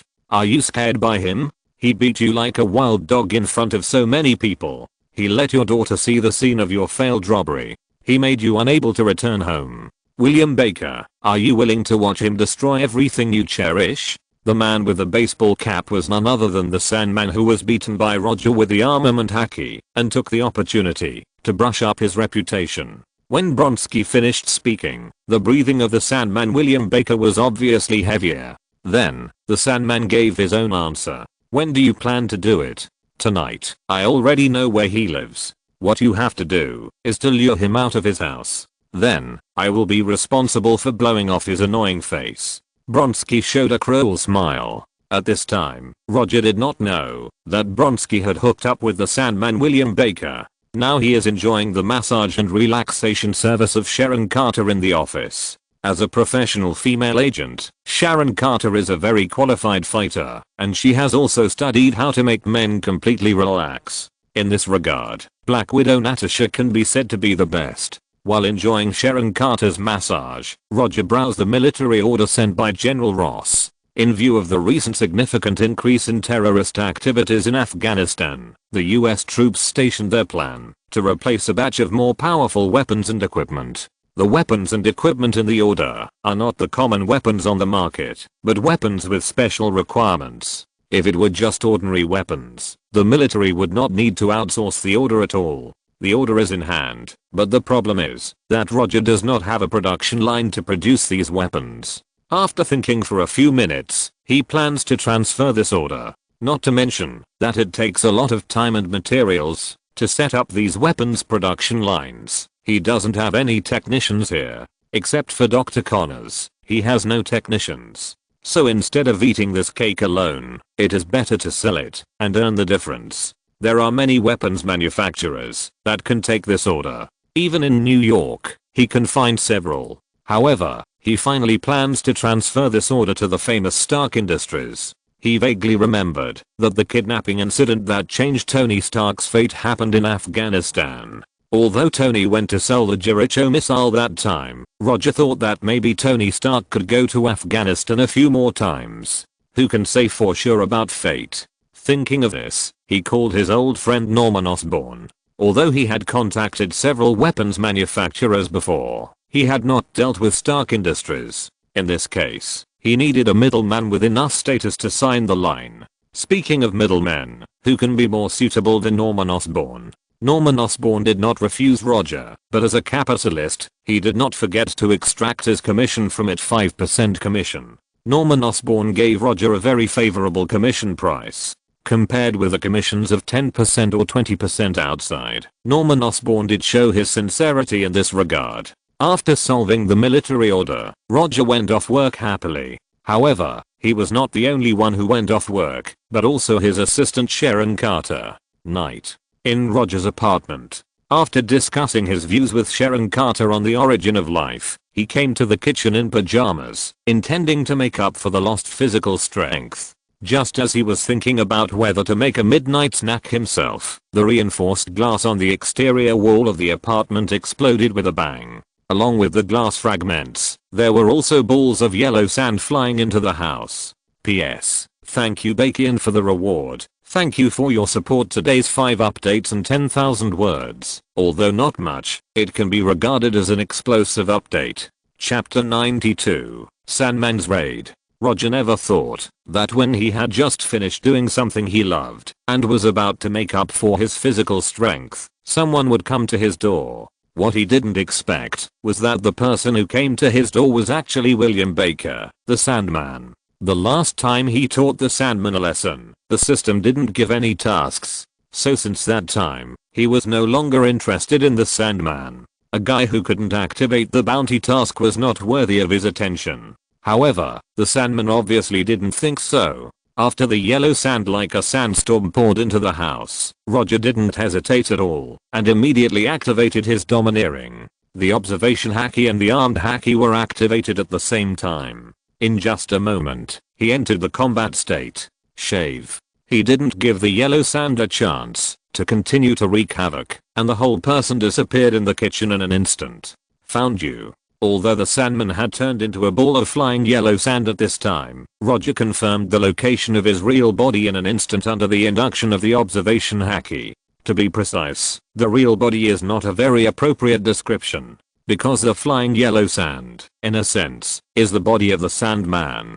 After rushing into the flying yellow sand with the extreme speed of shaving, his right hand wrapped with armed color domineering grabbed forward like lightning. At this time, what appeared in front of his right hand seemed to be a ball of yellow sand without a fixed shape. But at the moment he began to clench his right hand, the flying yellow sand began to quickly condense into a human shape. How is this possible? Sandman William Baker never thought of it. He would be caught by someone in this state of flying yellow sand. This scene was completely beyond his imagination, and a look of shock appeared on his face that had just condensed. Sandman William Baker's neck was tightly grasped by Roger. In a few seconds, the flying yellow sand disappeared. Instead, William Baker in a green striped shirt appeared. You dare to come to my house so arrogantly? It seems that the lesson I taught you last time was not enough. As soon as the voice fell, Roger's left fist, which was hardened by the armament haki, hit the abdomen of Sandman William Baker fiercely. Bang! The huge force made Sandman William Baker scream unconsciously. Tell me, who asked you to come? Sandman William Baker alone would never dare to come to his house so arrogantly. Facing Roger's question, William Baker remained silent with loyalty and did not betray his companions. Don't you want to say it? Before becoming a Sandman, William Baker was a street thug. Although he has mutated into a Sandman, he still has the so-called loyalty of street thugs. However, this is meaningless to Roger. Don't you want to say it? Very good. I hope you can be so loyal next time. As soon as the voice fell, Roger's metallic purple-black right arm began to turn dark red. Magma fruit, natural. In just a blink of an eye, Roger's right arm changed from flesh and blood to magma. Under his control, he did not let his right arm continue to flow out like flowing magma, but continued to maintain the shape of a human right arm. This is his home, and he has no intention of demolishing it with his own hands. No, don't. After becoming a Sandman, William Baker lost the pain nerves that humans should have. But this does not mean that he can't feel pain. Normally, magma cannot restrain sand. The temperature of magma is generally between 900 to 1400 degrees Celsius, and the melting point of sand, which is mainly composed of silicon dioxide, is around 1700 degrees Celsius. However, the magma produced by the magma fruit is not magma in the normal sense.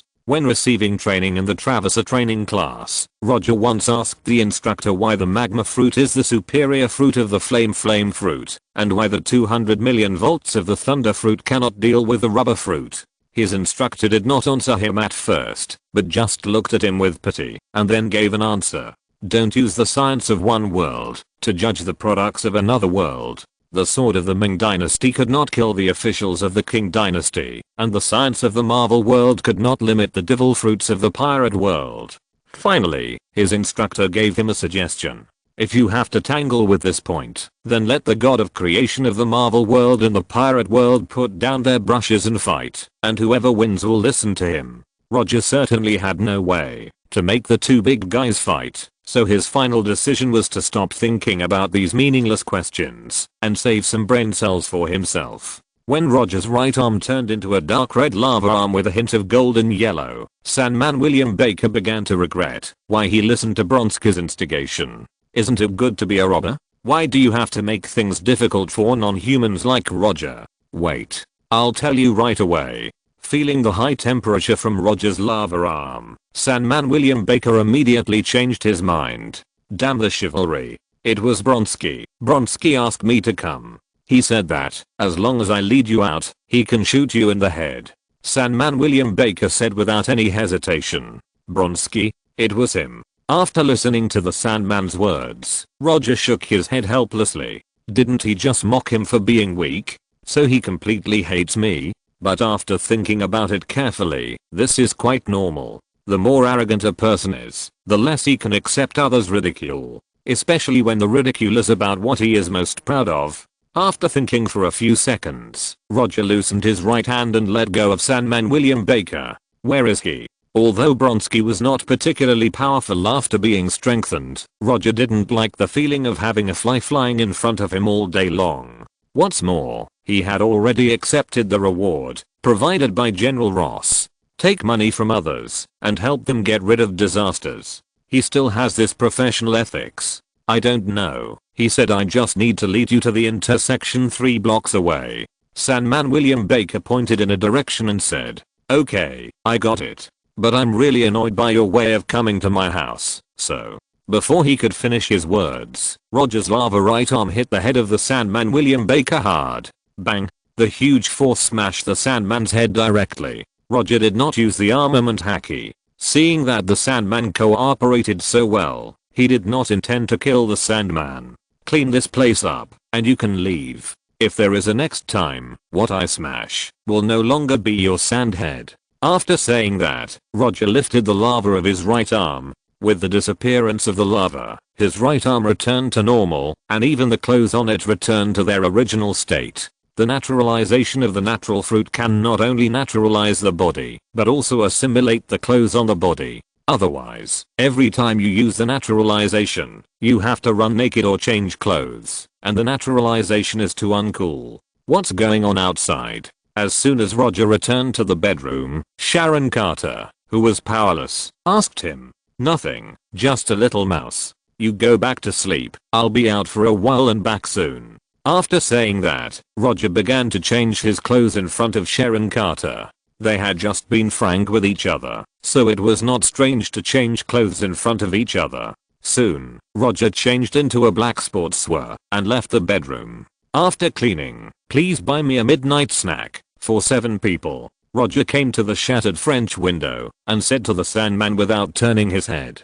Just as he was about to use the air path to leave, the Sandman's voice suddenly sounded. Well, I don't have any money on me. At this time, Roger remembered the identity and financial situation of the Sandman. A fugitive without money. Returning to the bedroom, he took out his wallet, took out a few $100s from it, and gave it to the Sandman, and then he jumped out of the French window in his black sportswear. Air path. Relying on the flying ability provided by the air path, Roger quickly rushed to the location mentioned by the Sandman. On the way to the block, he activated his observation haki and began to sense Bronski's specific location. If Bronski had not been enhanced, Roger's observation haki would not have been so easy to lock on him. But now, Bronski's life signal is completely different from that of a normal human.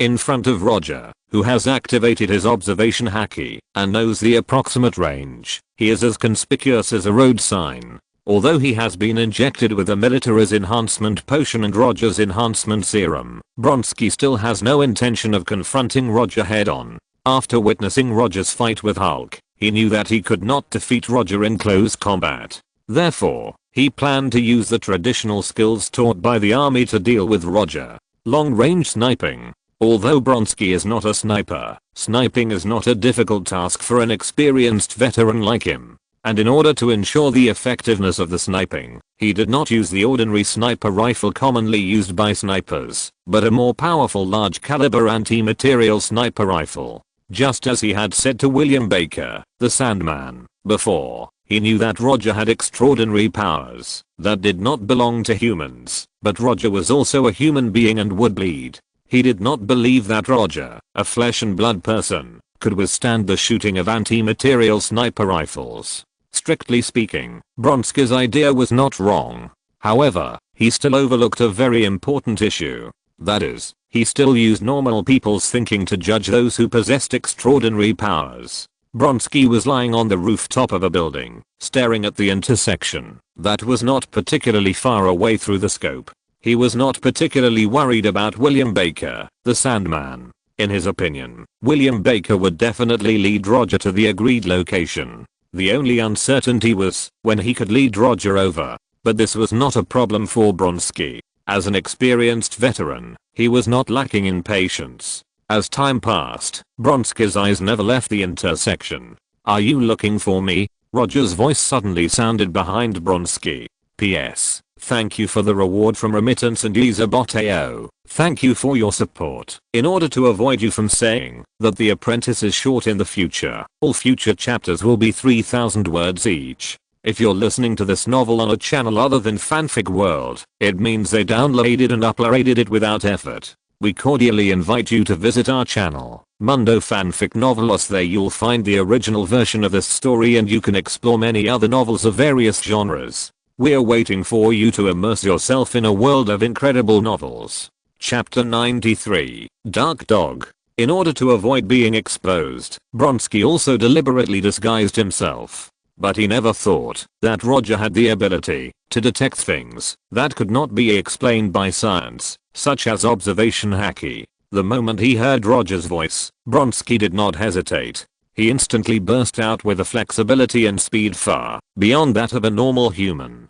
He turned around abruptly and pulled out the pistol from his waist. Bang, bang, bang. The gunshots rang out and the bullets flew towards Roger like lightning. However, at this moment, Bronski saw a scene that he could not understand at all. Roger, who was only a few meters away from him, seemed to see the trajectory of the bullets clearly. He casually turned his body and neck and avoided all the bullets with ease. How could this be possible? At this moment, Bronski finally understood the feeling that Hulk could not hit Roger, no matter how he attacked. Although he was extremely shocked, Bronski did not stop his attack and kept pulling the trigger. Soon, he had fired all the bullets in a magazine. But the result did not change. In just a few meters, he, whose shooting skills were no less than those of a sniper, didn't even hit Roger with a single shot. After the magazine was empty, Bronski decisively gave up the pistol, pulled out the dagger on his body, and stared at Roger.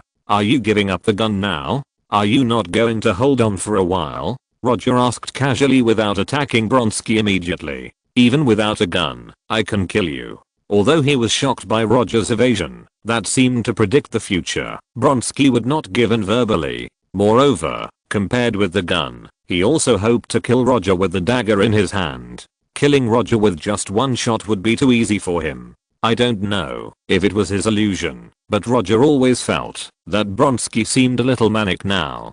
In Bronski, he did not see the calmness and caution that a qualified soldier should have. It's a good idea, but as I said last time, as a weak person, you must have the awareness of a weak person. As soon as the voice fell, Roger took the initiative to meet Bronski. At this time, he had no intention of using the string fruit and the door fruit. He didn't even have the idea of using the shaving magma fruit naturalization. In just a blink of an eye, he came in front of Bronski, and at the same time, his arms naturally turned into magma form. Seeing Roger's high temperature magma right fist coming towards him, Bronski instinctively chose to retreat. Although he didn't know what this ability Roger was using, he was sure of one thing, that is, if he was hit, it would be very miserable. Even though Roger's fist hadn't hit him yet, he had already felt the high temperature contained in the magma. He blocked the dagger in his hand in front, trying to use the dagger to block Roger's punch. However, the result disappointed him again. The magma right fist hit the dagger heavily. The huge force made the dagger in Bronski's hand slip out of his hand instantly. At the same time, the magma right fist hit his chest with undiminished power. Bang! Bronski was hit hard and flew away, crashing into the wall behind the rooftop, spitting out a mouthful of blood uncontrollably. "With this little strength, you dare to come after me? Who gave you the courage, six-eyed flying fish?" After punching Bronski away, Roger stopped and said disdainfully, "Bronski did receive the dual enhancement of potions and serums, but he also received the transformation of the pirate body and the strengthening of the dragon bone. In terms of physical strength, he is not to say that he crushes Bronski, but he is much better than Bronski. Except for perverts, like Hulk and aliens like Thor, Roger doesn't think there are many people who can surpass him in physical strength." Bronski did not respond to Roger's ridicule. Now he frowned and looked at his chest in disbelief. At the moment, when he was hit by the right fist of the magma, he felt like he was hit by a red-hot metal. The terrifying high temperature left an extremely obvious scar on his chest. Not to mention that this punch also carried an amazing force. How can this guy have such power? How can he have such power? Whether it was out of jealousy or unwillingness, Bronski looked at Roger with an increasingly hostile look. Roger did not take Bronski's look to heart. The look of a loser should not be taken seriously. Although he has not yet defeated Bronski, in his eyes, Bronski is already a loser. Your eyes tell me that you also want this kind of power. But unfortunately, you don't have this chance. After saying that, Roger attacked Bronski again. His purpose this time was very simple, that is, to use Bronski to test the power of the magma fruit in close combat. In the hands of a Kainu, the magma fruit has undoubtedly top attack power. Although this is inseparable from a Kainu's own physique and development, in any case, the magma fruit has extraordinary attack power. If he could do it again, Bronski would never be so reckless to confront Roger head on. He knew that Roger was very strong, but he did not expect that Roger would be so strong. After injecting the strengthening potion and serum, he thought he had a fighting power that was not weaker than Roger. But the reality proved that this was just his wishful thinking. Under Roger's magma fist attack, the only thing he could do was to keep retreating and dodging. After being burned in the chest by the magma fist, he dared not use his body to withstand Roger's attack again. In fact, the burn on his chest has begun to affect his flexibility. As long as he moves a little bigger, the wound on his chest will be pulled. If it weren't for the high temperature of the magma that directly sealed the wound, his chest would have been stained with blood. Although Bronski's movements were very flexible, his movements were still a bit too slow in front of Roger, who had activated the observation haki. If he hadn't intentionally controlled the power of the attack to avoid killing Bronski in one go, the battle would have ended long ago. In order to make Bronski a more qualified test target, he deliberately slowed down his speed and strength. At the same time, he tried his best to use different offensive methods. In addition to transforming his arms into magma form, he sometimes temporarily transformed his legs into magma and used kicking skills to attack Bronski. Even when he deliberately let it go, Bronski's condition was still getting worse. Although Bronski had far more flexibility and speed than normal people at this time, he still couldn't avoid all of Roger's attacks. In just a few minutes, he had more than a dozen serious burns on his body. In addition to his chest, his back, arms, and even his legs were hit by Roger's magma. Looking at Bronski, who still refused to fall, Roger sighed a little. However, the next second, he launched another attack. And unlike the previous ordinary fist and foot attacks, this time, he used the moves he learned from Akainu. Hell Dog. Roger swung out his right arm that had been transformed into magma. Under Bronski's gaze, his right arm stretched out at a very fast speed, quickly breaking through the original attack range and hit him heavily in the chest. Unlike the previous attack, Roger's punch did not knock Bronski away, but directly penetrated his body. When the fist formed by the magma condensed from Bronski's back, Roger detonated his magma right arm. Bang! The right arm that pierced through his body exploded, directly blasting open Bronski's chest and completely destroying his internal organs. You are not at a loss to die from this move. Roger released the magma of his right arm and thought of the heroic and strongest man on the sea. That man was the real tough guy. Without Roger's control, the magma in Bronski's body quickly cooled and turned into a massive black matter. He didn't know what the difference was between this and normal magma, but he didn't care about it now. When Bronski fell to the ground with a look of fear, Roger opened a space door on his body and took out his mobile phone from it. I have dealt with Bronski, his body is. After telling General Ross the location, Roger hung up the phone directly and began to use the air path to return to the apartment in the building.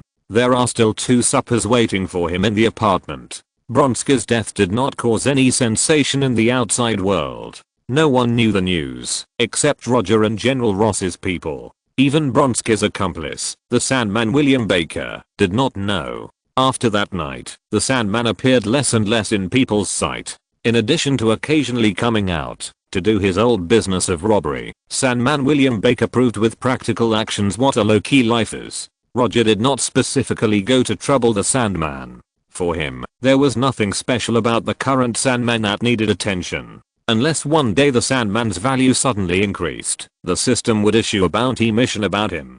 The ordinary days passed very quickly. After Bronski's death, General Ross started the capture of Hulk again. Under the help of Norman Osborn, Roger successfully contacted Obadiah, the second in command of Stark Industries. Unlike Tony, who was somewhat idealistic, Obadiah was a thorough businessman. After knowing that Roger had the enhanced serum in his hand, he implicitly proposed a transaction application. Roger did not refuse Obadiah's transaction application. Selling to the military is selling, and selling to Obadiah is also selling. There is no essential difference between the two. As for who Obadiah was going to use the serum on, it was none of his business. While talking to Obadiah, Roger learned a very interesting piece of news from him. Tony Stark was trading the latest Jericho missiles with the US military in Afghanistan.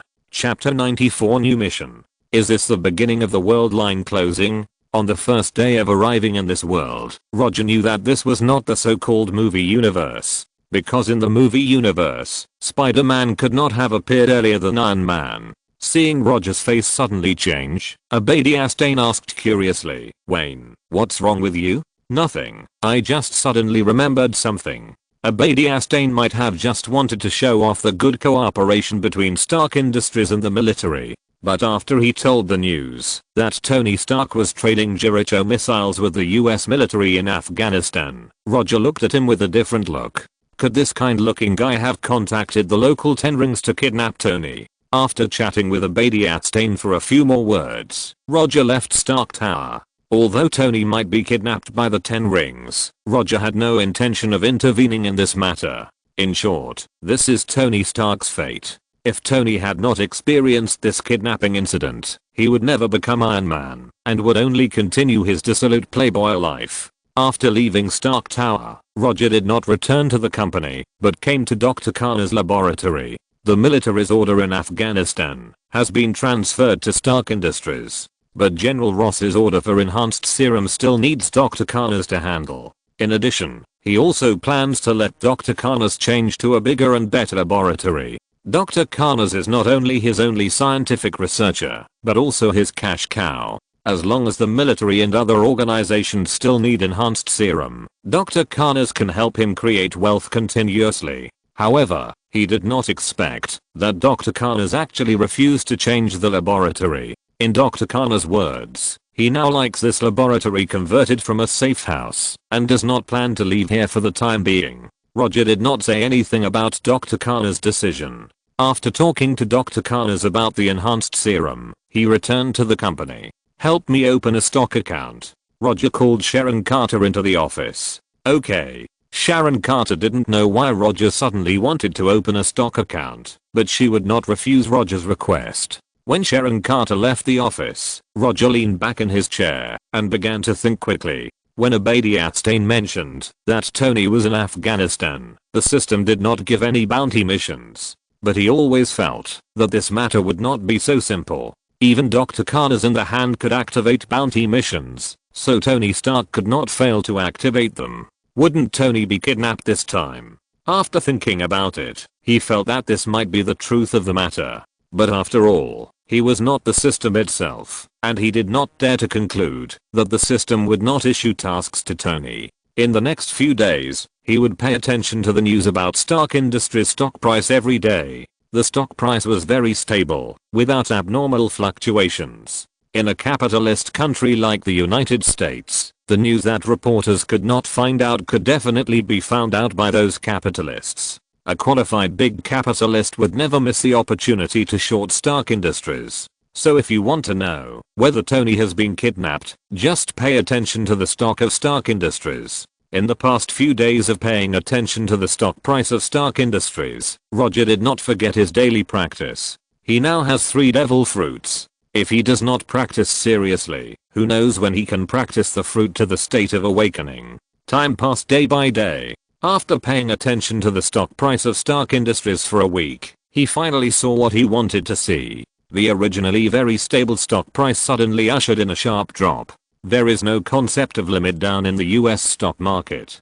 Cases of half of the market value plummeting in one day are not uncommon in the US stock market.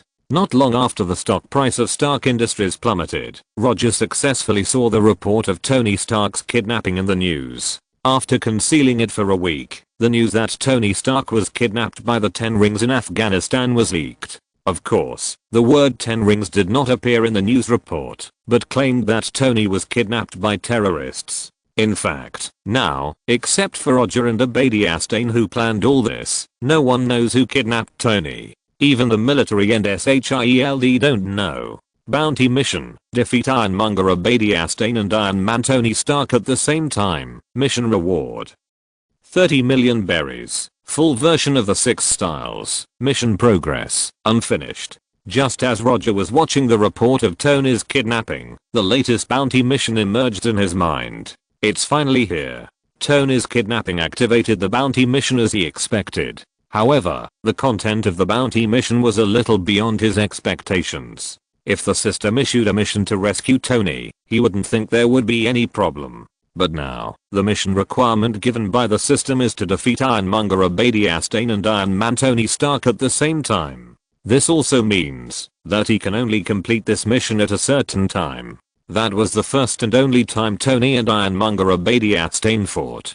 It was that fight that established Tony's heroic title of Iron Man. In general, the difficulty of the mission was not particularly high, but the reward was not that high either. Not to mention 30 million berries, this reward can only be said to be average. He had already purchased shave from the mall in advance, and the reward for the complete version of the 6 styles was only 50 million berries. A bounty mission worth 80 million berries. This is indeed not a very high reward for him who has already performed several missions. He would rather the system give him any fruit randomly than the current reward. Unless this complete version of the 6 styles includes the 2 secrets, he really doesn't think this reward is attractive to him. More importantly, this is not a mission that can be completed in a short period of time. If he remembers correctly, Tony stayed in the cave in Afghanistan for 3 months before he escaped. It has only been a week now, and it will take at least 2 more months for Tony to escape in the rugged Mark-I, and it's not over until Tony escapes. He still needs to wait until Tony gets Mark III out and fight with Ironmonger wearing the mass-produced Mark-I prototype so that he can have a chance to perform the mission. Even if he is lucky enough, he needs to wait for more than 3 months before he can see the opportunity to complete the mission. More than 3 months may not seem long, but the problem is that he has been in this world for less than 3 months. There is no rejection option for the system's tasks. Even if he doesn't do this task, he has to wait at least more than 3 months until the task fails. Then, a new bounty task will appear. After sighing helplessly, Roger finally chose to perform this task. Isn't it just more than 3 months? Just take it as a vacation for yourself. Anyway, he doesn't have anything particularly urgent to deal with now.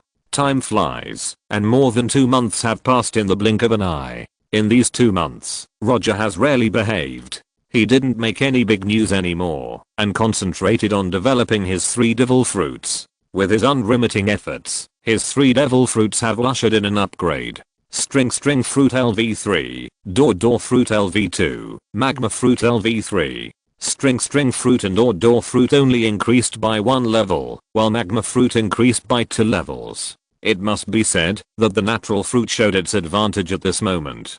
Compared with the superhuman fruit, the improvement of the natural fruit is more than a little easier. Roger only needs to elementalize part of his body every day to naturally enhance his use of magma fruit. Compared with when he just got the magma fruit, he can now produce more magma, control it more delicately, and even the temperature of the magma has increased a lot.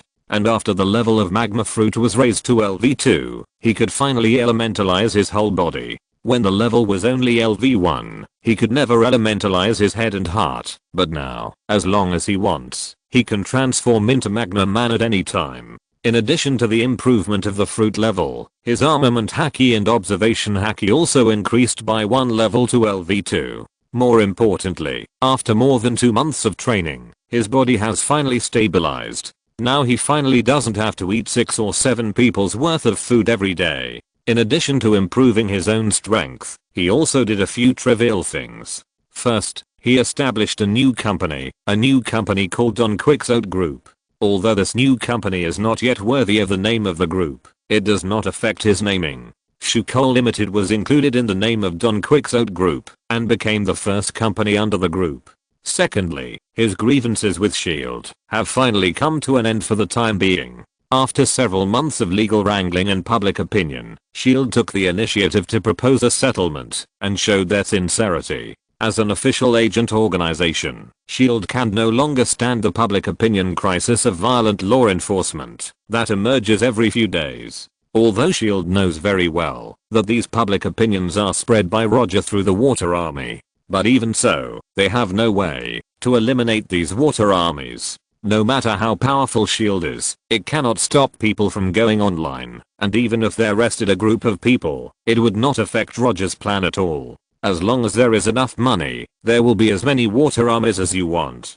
Give me 800 marketing accounts, even if it's a cat, I can make it the most famous online dog in the world. This is a famous saying said by a water army leader when Roger was chatting with him. Not to mention that S.H.I.E.L.D. is in a deep public opinion crisis. Even if it is calling a cat a dog, as long as Roger is willing to pay, these water armies are willing to do it. In the end, after these public opinion crises that came out every few days, S.H.I.E.L.D. chose to resolve the matter peacefully. So S.H.I.E.L.D. returned all the legal businesses of the hand, including those peripheral personnel they arrested. In addition to these, S.H.I.E.L.D. also gave Roger a hush money that was not recorded in the official information. All these returned businesses were registered by Roger under the name of the newly established Don Quixote Group. In general, S.H.I.E.L.D. made a small profit from the proactive settlement. The only drawback is that after the settlement, Sharon Carter was recalled to SHIELD. Finally, in the past 2 months, he has been buying Stark Industries stocks. Although the amount purchased each time is not large, he has a large number of Stark Industries stocks in his hands after more than 2 months. In fact, he is not the only institutional stockholder who tries to buy or short Stark Industries. And compared with those financial giants with large sums of money, the money in his hands is nothing. His own strength has been improved by a stage, and the Don Quixote Group he formed has also reached a stable cooperative relationship with Oscorp, Fisk Group, Stark Industries, and the military. If nothing else happened, Roger would still be very satisfied with the development of the past 2 months. But the problem is that he really encountered some problems. The Holy Society and the Defenders.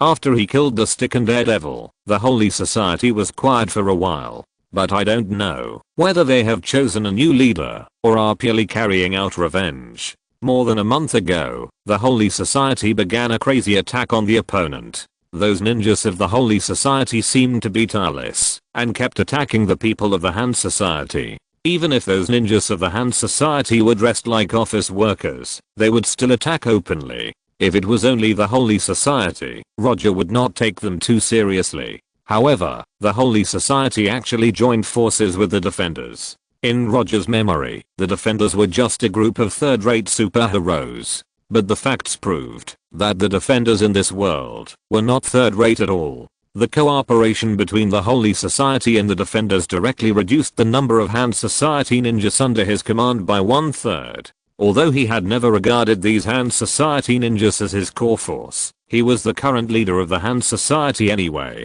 If he didn't take action after being beaten to this extent, it would be too unreasonable. Send the serum that Kingpin wants ahead of time, tonight, via the Hell's Kitchen route. No need to send more people, I'll escort them myself this time. After handling the normal business of the group, Roger said to Jai, who became his assistant again. Okay, sir. P.S. Thanks to the most loved blank for the reward. Thank you for your support. Chapter 95 Joint Action. Hell's Kitchen. In a warehouse. Erica Natchez, wearing a red ninja suit, looked at the people in front of her with a serious face. The people in front of her were none other than the members of the well-known Defenders. Jessica Jones, Luke Cage, Iron Fist Danny Rand. In addition to them, there were a large number of Holy Order ninjas hidden in every corner of the warehouse. I received intelligence that the Don Quixote Group will deliver a batch of serum to Kingpin tonight, and will pass through Hell's Kitchen on the way.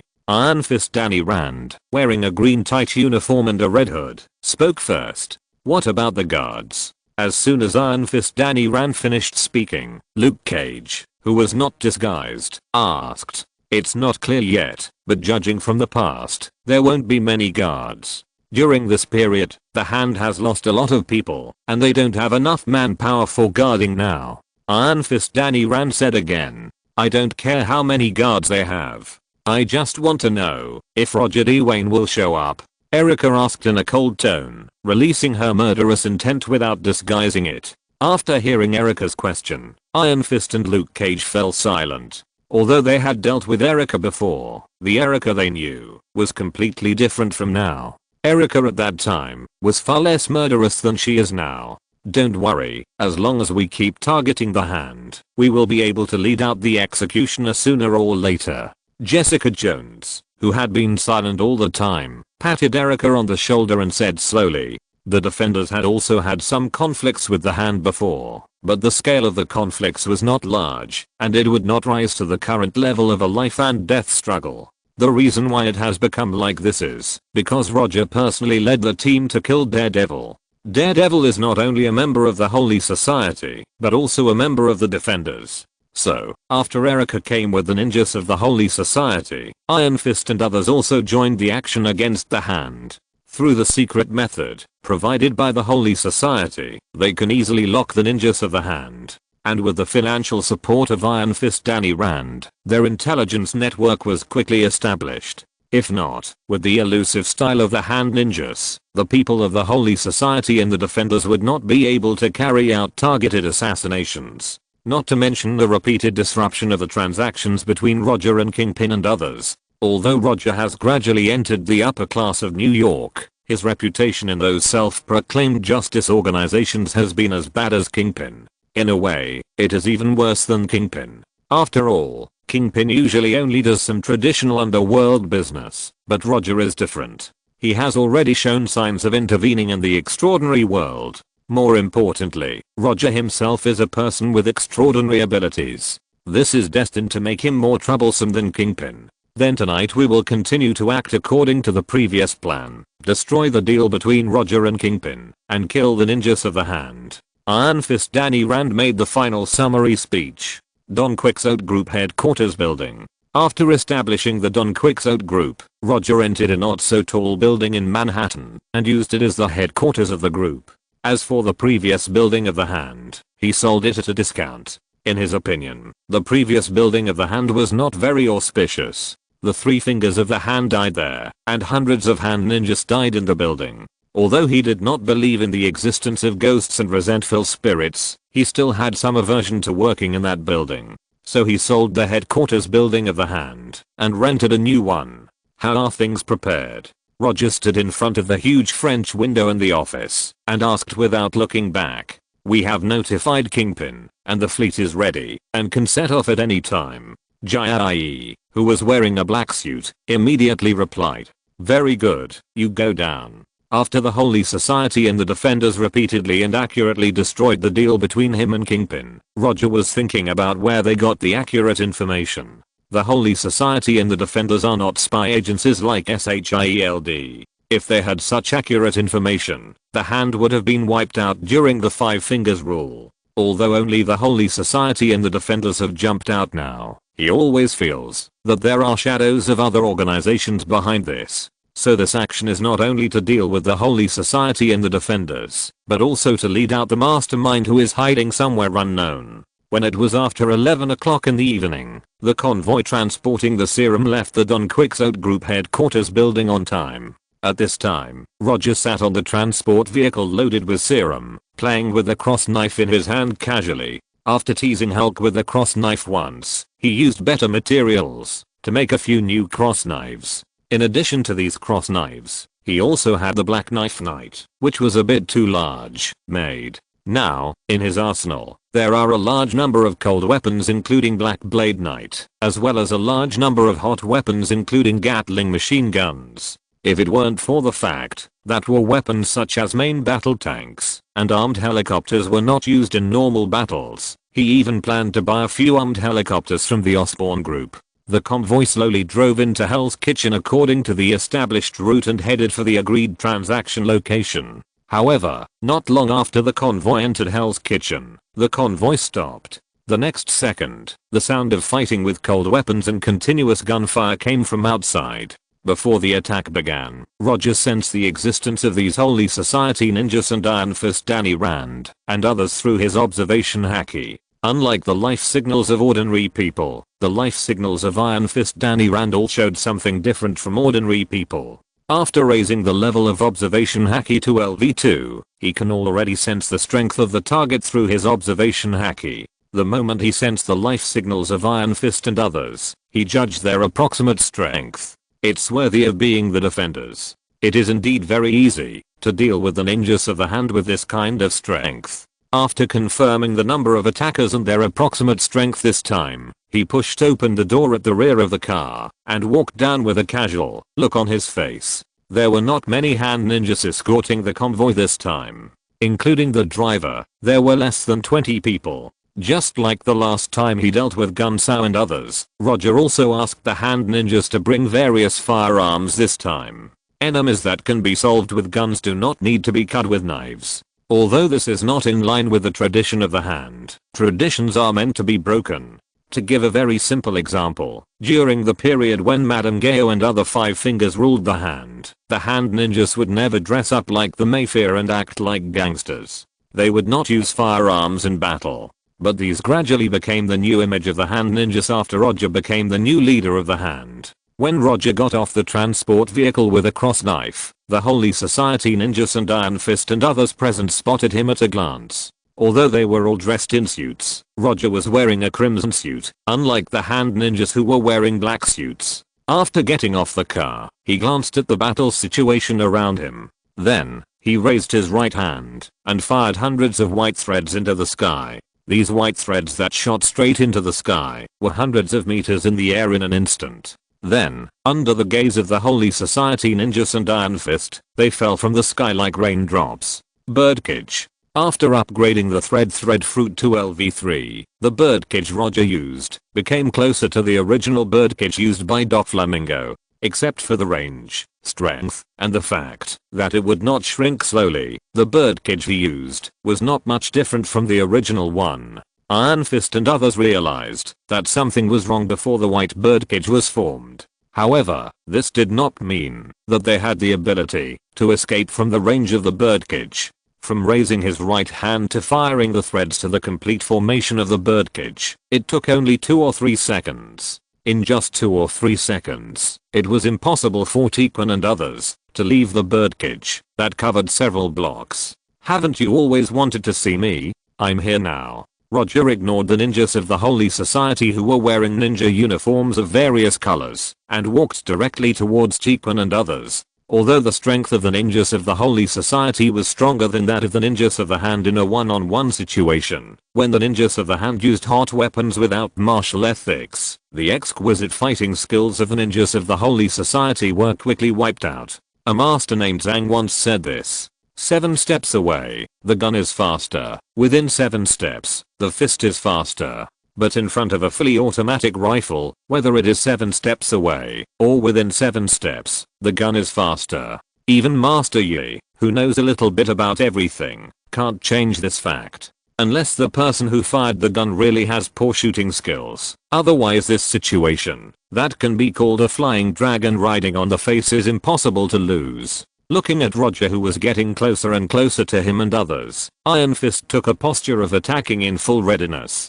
However, before he could attack, the taller Luke Cage took the lead in attacking Roger. Luke Cage, who was nearly 2 meters tall, came to Roger like a black shadow, and his right fist hit Roger's head like a cannonball. Luke Cage's punch seemed ordinary, but with his terrifying power far beyond ordinary people, this punch had a terrifying power beyond imagination. However, just as Luke Cage's right fist was about to hit Roger, the tip of the cross knife hit Luke Cage's fist like lightning.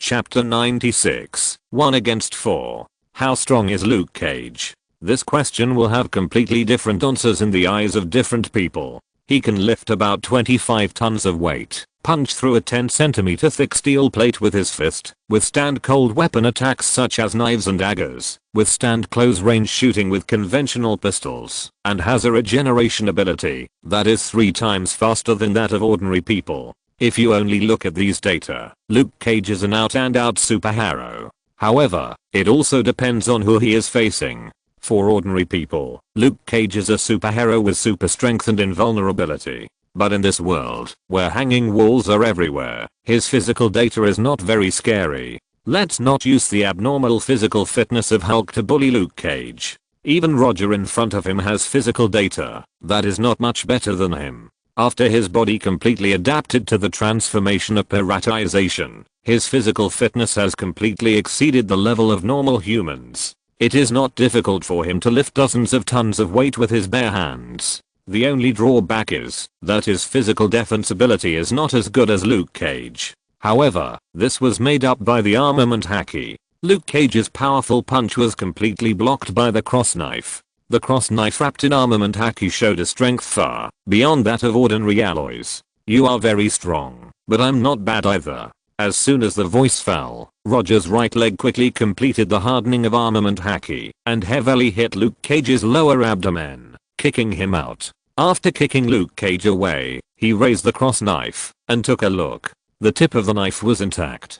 Just as he was looking at the tip of the cross knife, Iron Fist did not hesitate at all, raised his golden fist wrapped in ki and attacked him. At the same time, Jessica Jones, another member of the Defenders, also attacked him. Facing the joint attack of Iron Fist and Jessica Jones, Roger did not retreat but advanced, raised the cross knife to meet them both. Unlike Luke Cage, Iron Fist's fighting skills are obviously more sophisticated.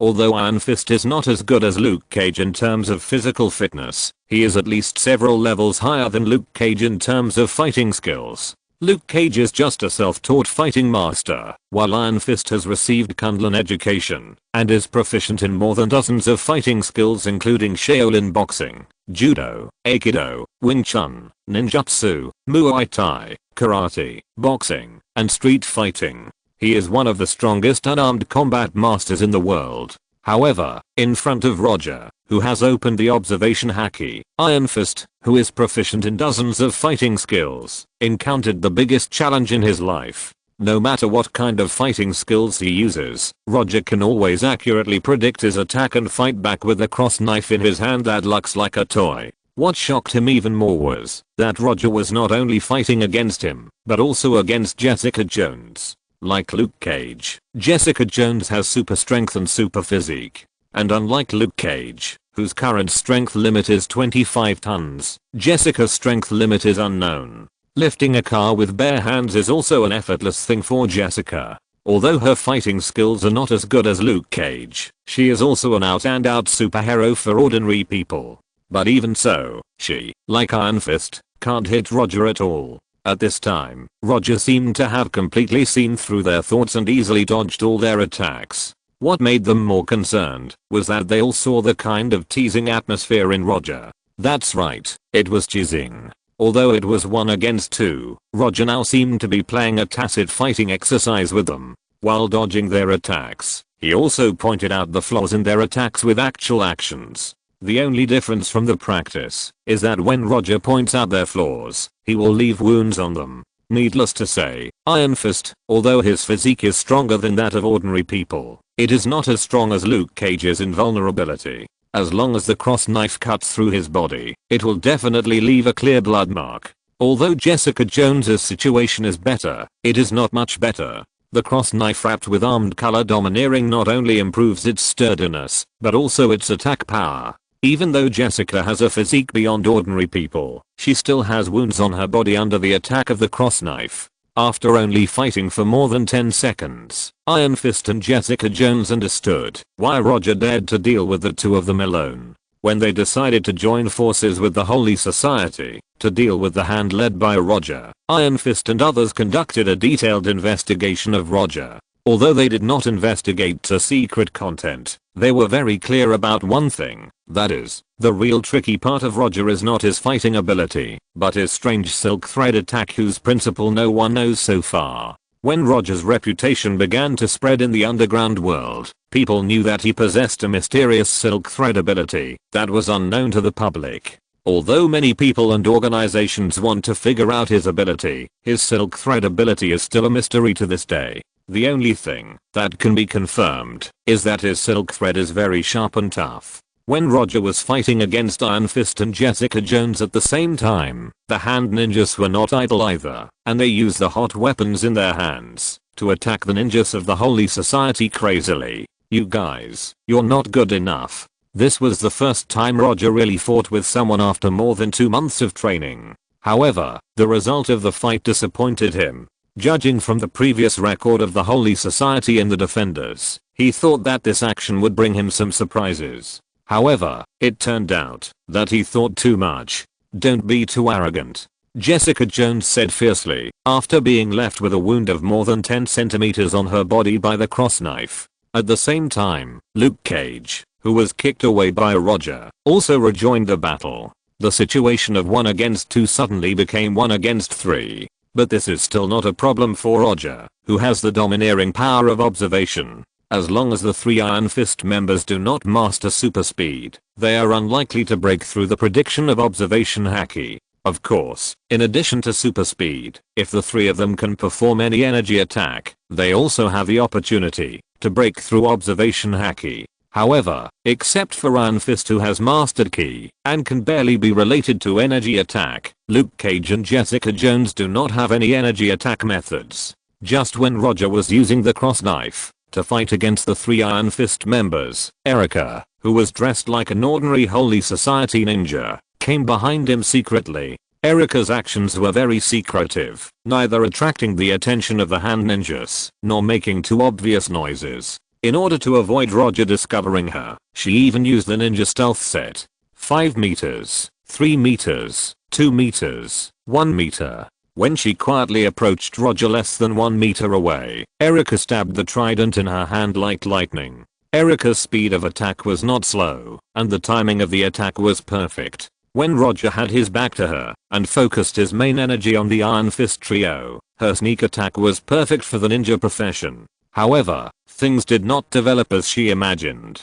The 2 tridents in her hands pierced Roger without any suspense, and the sharp tips of the thorns pierced through Roger's chest. However, the next second, both Erica and the Iron Fist trio showed incredible expressions. Are you surprised? Are you surprised? When Erica just decided to sneak behind him, Roger had already noticed her presence. Not to mention just a few meters away. Even if Erica planned to shoot at him from tens of meters or even hundreds of meters away, his observation hacky would be able to detect her attack in the first place. The reason why he did not stop Erica was not because he did not notice Erica, but to let her come to him on her own initiative. Magma elementalization. When Erica stabbed out the trident, he instantly elementalized the part of the attack, allowing the trident to pierce the body that had turned into magma. Before Iron Fist and the others could react, Roger instantly turned his left hand into magma. Then, he turned around and hit Erica hard, knocking her out. He completely ignored the 2 tridents that were still stuck in his body. After knocking Erica out, he turned around again, turned his right leg into magma, and kicked Luke Cage with a roundhouse kick. It was not until Erica and Luke Cage were knocked out that Jessica and Iron Fist finally reacted. They did not hesitate at all and retreated at the fastest speed. However, in front of Roger, who had already used the power of Magma Fruit, their retreat had no meaning. Almost at the moment they retreated, Roger came in front of Iron Fist, and his magma turned left fist struck Iron Fist like lightning. Looking at the dark red fist that was getting closer and closer to him, Iron Fist did not dare to be careless at all and concentrated all his energy on his fists. Then, he swung his golden fist that was like a small sun. Bang! Roger's left fist and Iron Fist's right fist collided fiercely, and an invisible shockwave like a bomb erupted. Relying on ki, Iron Fist blocked Roger's magma fist. However, before he had time to rejoice, he saw Roger's undisguised ridicule.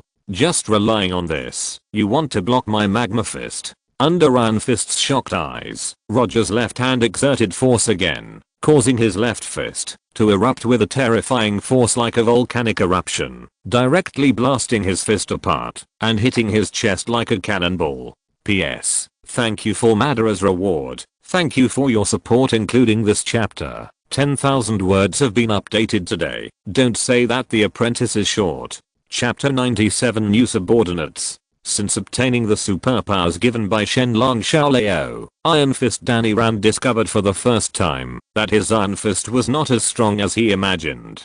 He had always thought that his Iron Fist could smash all targets fiercely without feeling pain or injury. But now, he found that he was wrong. His fist, which had supernatural heat and was as hard as steel, seemed so powerless in front of Roger's magma fist. What shocked him even more was that he felt the unbearable and amazing high temperature coming from his fist. Is this really a fist that a human can punch? The collapse of faith is far more deadly than physical pain. Iron Fist Danny Rand didn't even care about his chest that was hit by the magma fist. After punching Iron Fist Danny Rand away, Roger stopped and looked at his left fist with some doubts. When his left fist collided with Iron Fist's fist, he felt a feeling he had never experienced from Iron Fist's fist. This feeling is a bit like the restraint of armament haki on the elementalization of natural fruit.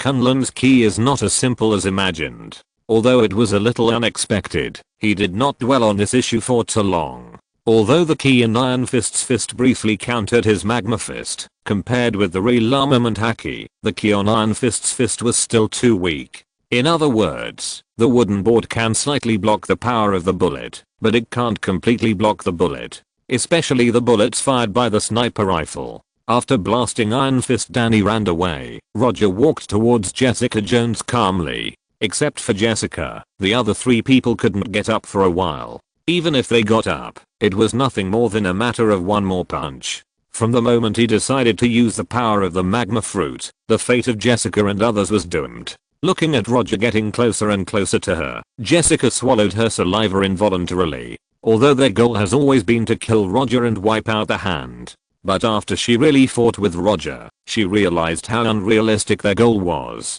Jessica Jones quickly looked at the 3 Iron Fist men and made a decision in an instant.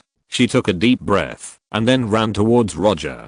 Jessica couldn't do such a thing as running away in the face of a battle. She knew that she was definitely not Roger's opponent, but now she could only bite the bullet and choose to attack. Roger appreciated Jessica's courage. In order to respect Jessica's courage, he gave Jessica a stronger punch. Bang! Jessica, whose physique and strength were far superior to ordinary people, was hit like a baseball and hit the wall next to the street heavily, leaving an extremely obvious impact mark on the wall. At the same time, Jessica's clothes on her lower abdomen began to burn slowly. That position was exactly the part where she was hit by Roger. After knocking Jessica away, Roger took a look at his chest. After confirming that Erica's pair of tridents had melted and fallen off, he lifted the elementalization.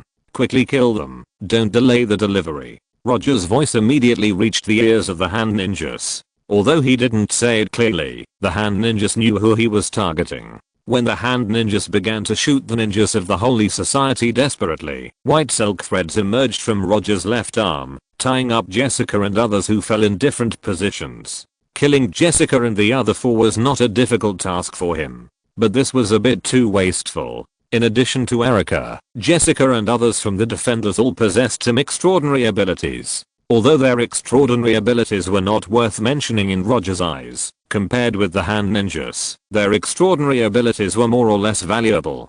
After throwing Jessica and others who were tied up tightly by white thin threads into the transport vehicle, Roger used silk threads to kill some Holy Society ninjas. When all the Holy Society ninjas led by Erica died, he removed the birdcage and the convoy continued to drive to the agreed delivery location. The following transaction was unusually smooth. This was not the first time Roger had traded enhanced serum with Kingpin. After completing the transaction, the other vehicles returned to the headquarters building. Roger took the transport vehicle to Dr. Kana's laboratory. His purpose here was simple, that is, to hand over Jessica and others to Dr. Kana's for brainwashing.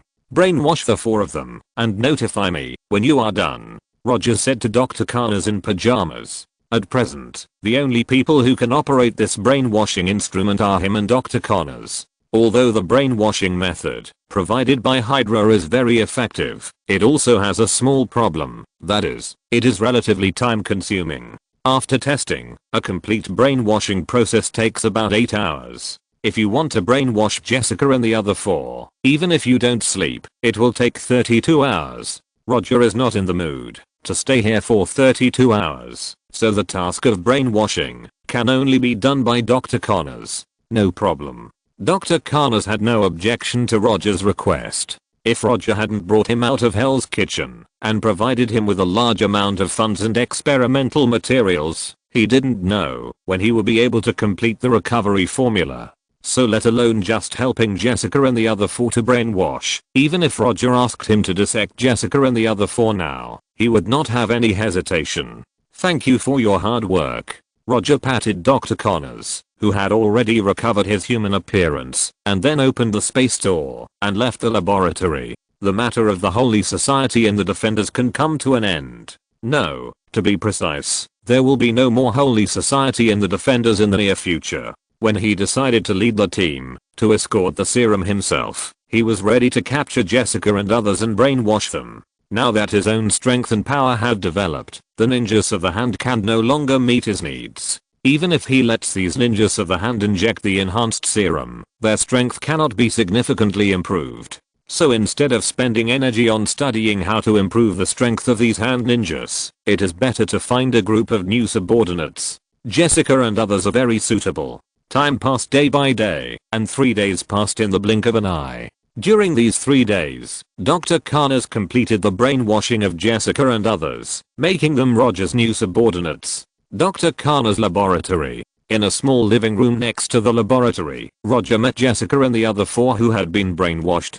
Are you husband and wife? Looking at Jessica and the other four who stood straight and silent in front of him, he suddenly pointed at Jessica and Luke Cage and asked, "We are not husband and wife." Jessica answered first. "Then are you boyfriend and girlfriend?" Roger asked. "No." It was Jessica who answered again. After hearing Jessica's answer, Roger looked at Luke Cage. In his memory, Jessica and Luke Cage eventually became husband and wife and gave birth to a daughter. But judging from the current situation, their relationship seems to be a little different from what he remembers. What a pity. After sighing in his heart, he continued, "Luke Cage, you just need to go back. You can continue your previous life before receiving orders. There is no need to do the defenders, but your hired hero company can continue to be maintained. However, you cannot perform any hired tasks related to the Don Quixote group." Roger first decided on Luke Cage's arrangement. He didn't like a black man who was nearly 2 meters tall following him all day.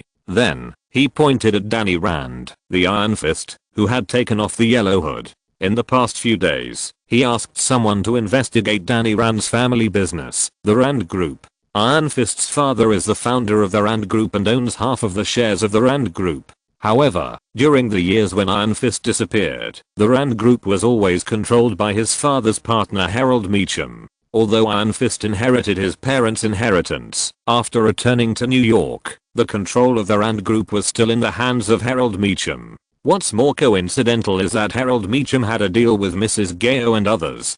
"Danny Rand, you can go back too. I will send some professionals to help you regain control of the company. In addition, you will compile all the information about Kundlin into a document and hand it over to me. When you regain control of the company, I will give you new orders." Danny Rand was unable to regain control of the company from Harold Meacham, who had been working in the business world for decades, but that didn't mean Roger couldn't do it either. It is indeed not an easy task to regain control of the company by legal means. However, Roger did not expect to use legal means from the beginning.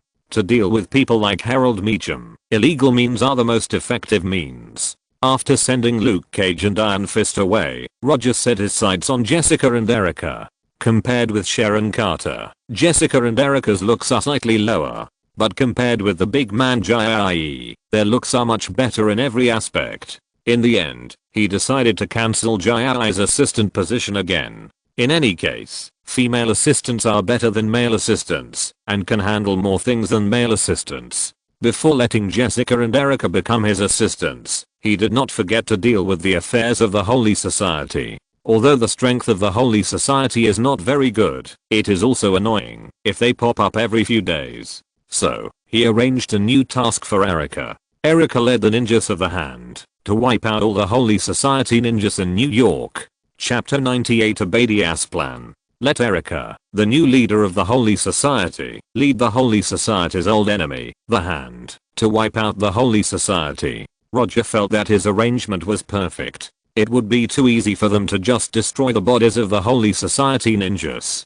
Shrimp must be paired with pig hearts to be perfect. After arranging the task for Erica, Roger did not return to the group headquarters building immediately, but gave Jessica a sum of money and asked her to buy a batch of clothes that fit the image of an assistant. Although Jessica's casual wear image is also quite pleasing to the eye, an assistant must look like an assistant. High heels, short skirts, black stockings. An assistant without these equipment is not a good assistant. After sending Erica and Jessica away, he opened the space door and returned to the office of the Don Quixote Group headquarters building. After the level of the door fruit was upgraded to LV2, the maximum distance of the space door increased from 5 kilometers to 20 kilometers. Although the distance of 20 kilometers is still not very long, it can roughly meet his current needs. At least he now needs to transfer less frequently. The matter between the Holy Society and the Defenders has been resolved, so what he has to do next is to wait patiently for Tony's return.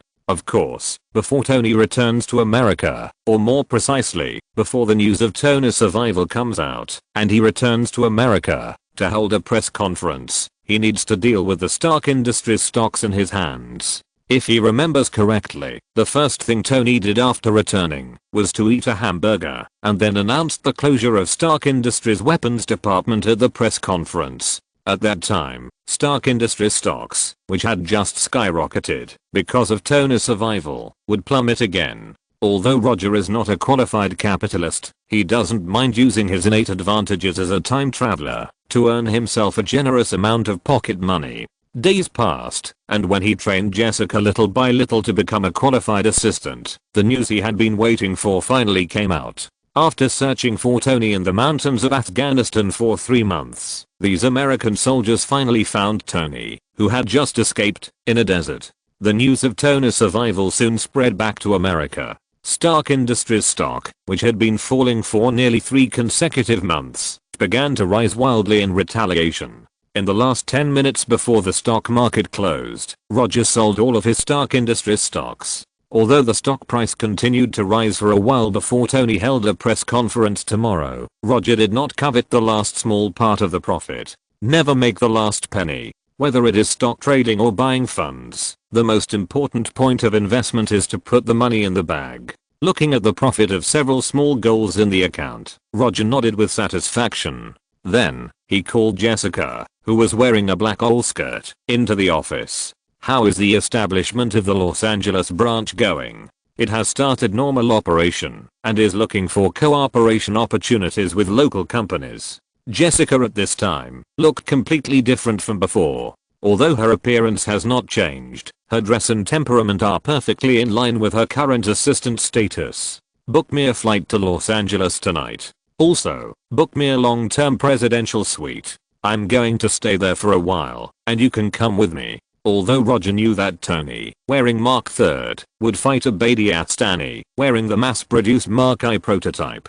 But the problem was that he didn't know the exact time. In order to avoid missing the time, he decided to stay in Los Angeles for a while and return to New York after completing the mission. In fact, even if he left New York, the business of Don Quixote Group would not be affected in any way. Although he now stays in his office like a successful person every day, the most thing he does every day is to sign his name on various documents. Professional matters will naturally be solved by professionals. Otherwise, he would not have to use a salary that is half the market price to dig so many professionals from various companies.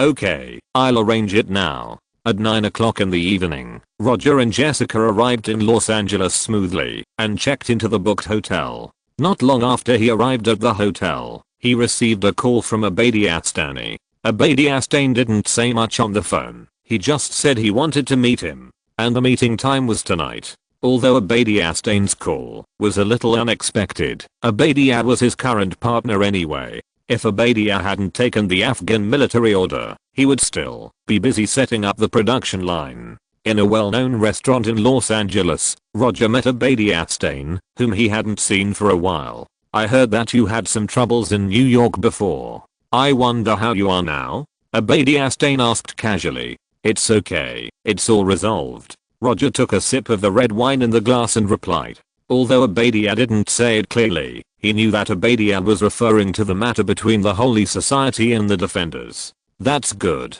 If you need any help, you can always tell me. We are partners no matter what. Badia's tone and expression were extremely sincere. If Roger hadn't known that he was an old fox, he wouldn't have been able to see through him. Thank you. If you need anything, I will definitely not be polite to you. In the following time, Badia chatted with him in a scattered manner, as if he really just wanted to meet him, because he knew he came to Los Angeles. Since Badia didn't say anything, Roger didn't bother to expose him. When the time gradually came to 11 o'clock in the evening, Badia finally got to the point. However, before that, he asked the accompanying bodyguard to leave the room. At his hint, Roger also asked Jessica, who was accompanying him, to leave the room. When they were the only two left in the room, Badia said with a very serious expression, "We are all acquaintances, so I will speak frankly. I know you are active in the underground world, Roger. If you don't mind, I hope you can do something for me.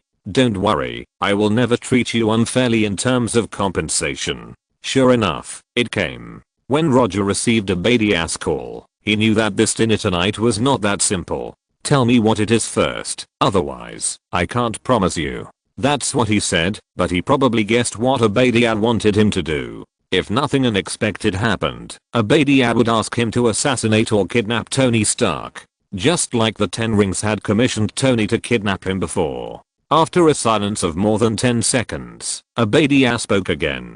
Tony will be back tomorrow. I hope you can. After speaking, Abadia gestured with his fingers on his neck. I can provide you with all the information about Tony's residence, including the alarm system. You just need to make it look like a terrorist revenge operation. After a few months of contact, Abadia has confirmed that Roger is the same type of person as himself. Roger's other behaviors have nothing to do with good people, except not engaging in the traditional gangster business of prostitution, gambling, and drugs. It is precisely because of this that Abadia feels that he can win Roger over to his side and let him complete what the Ten Rings gang has not completed. Your request is really, I know you want Stark Industries. After all, Stark Industries can develop to this point. It is inseparable from your efforts. But I'm sorry, you should find someone else for this matter. I'm a serious businessman now. I'm not interested in these things for the time being. Roger rejected Abadia without thinking.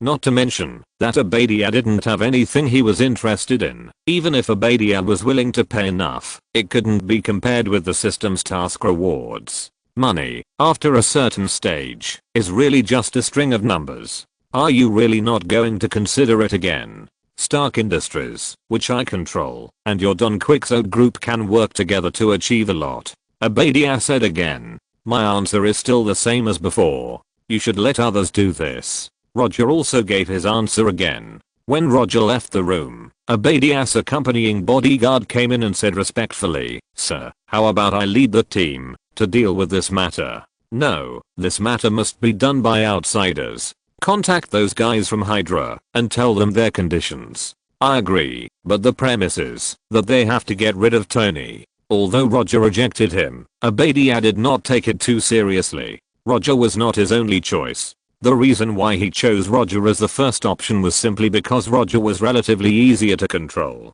After leaving the restaurant, Roger and Jessica took the car arranged by the branch office back to the hotel. Although he guessed that Abadia might ask him to take action against Tony, after talking with Abadia, he always felt that things were not that simple. Thinking of this, he opened the system again and read the bounty mission again. Bounty mission, defeat Iron Man Abadia Stane and Iron Man Tony Stark at the same time. Mission reward 30 million berries. Complete version of the 6 styles. Mission progress, unfinished. While looking at the mission description in the system, he recalled all the details of the meeting with Abadia just now. A few minutes later, he suddenly realized something.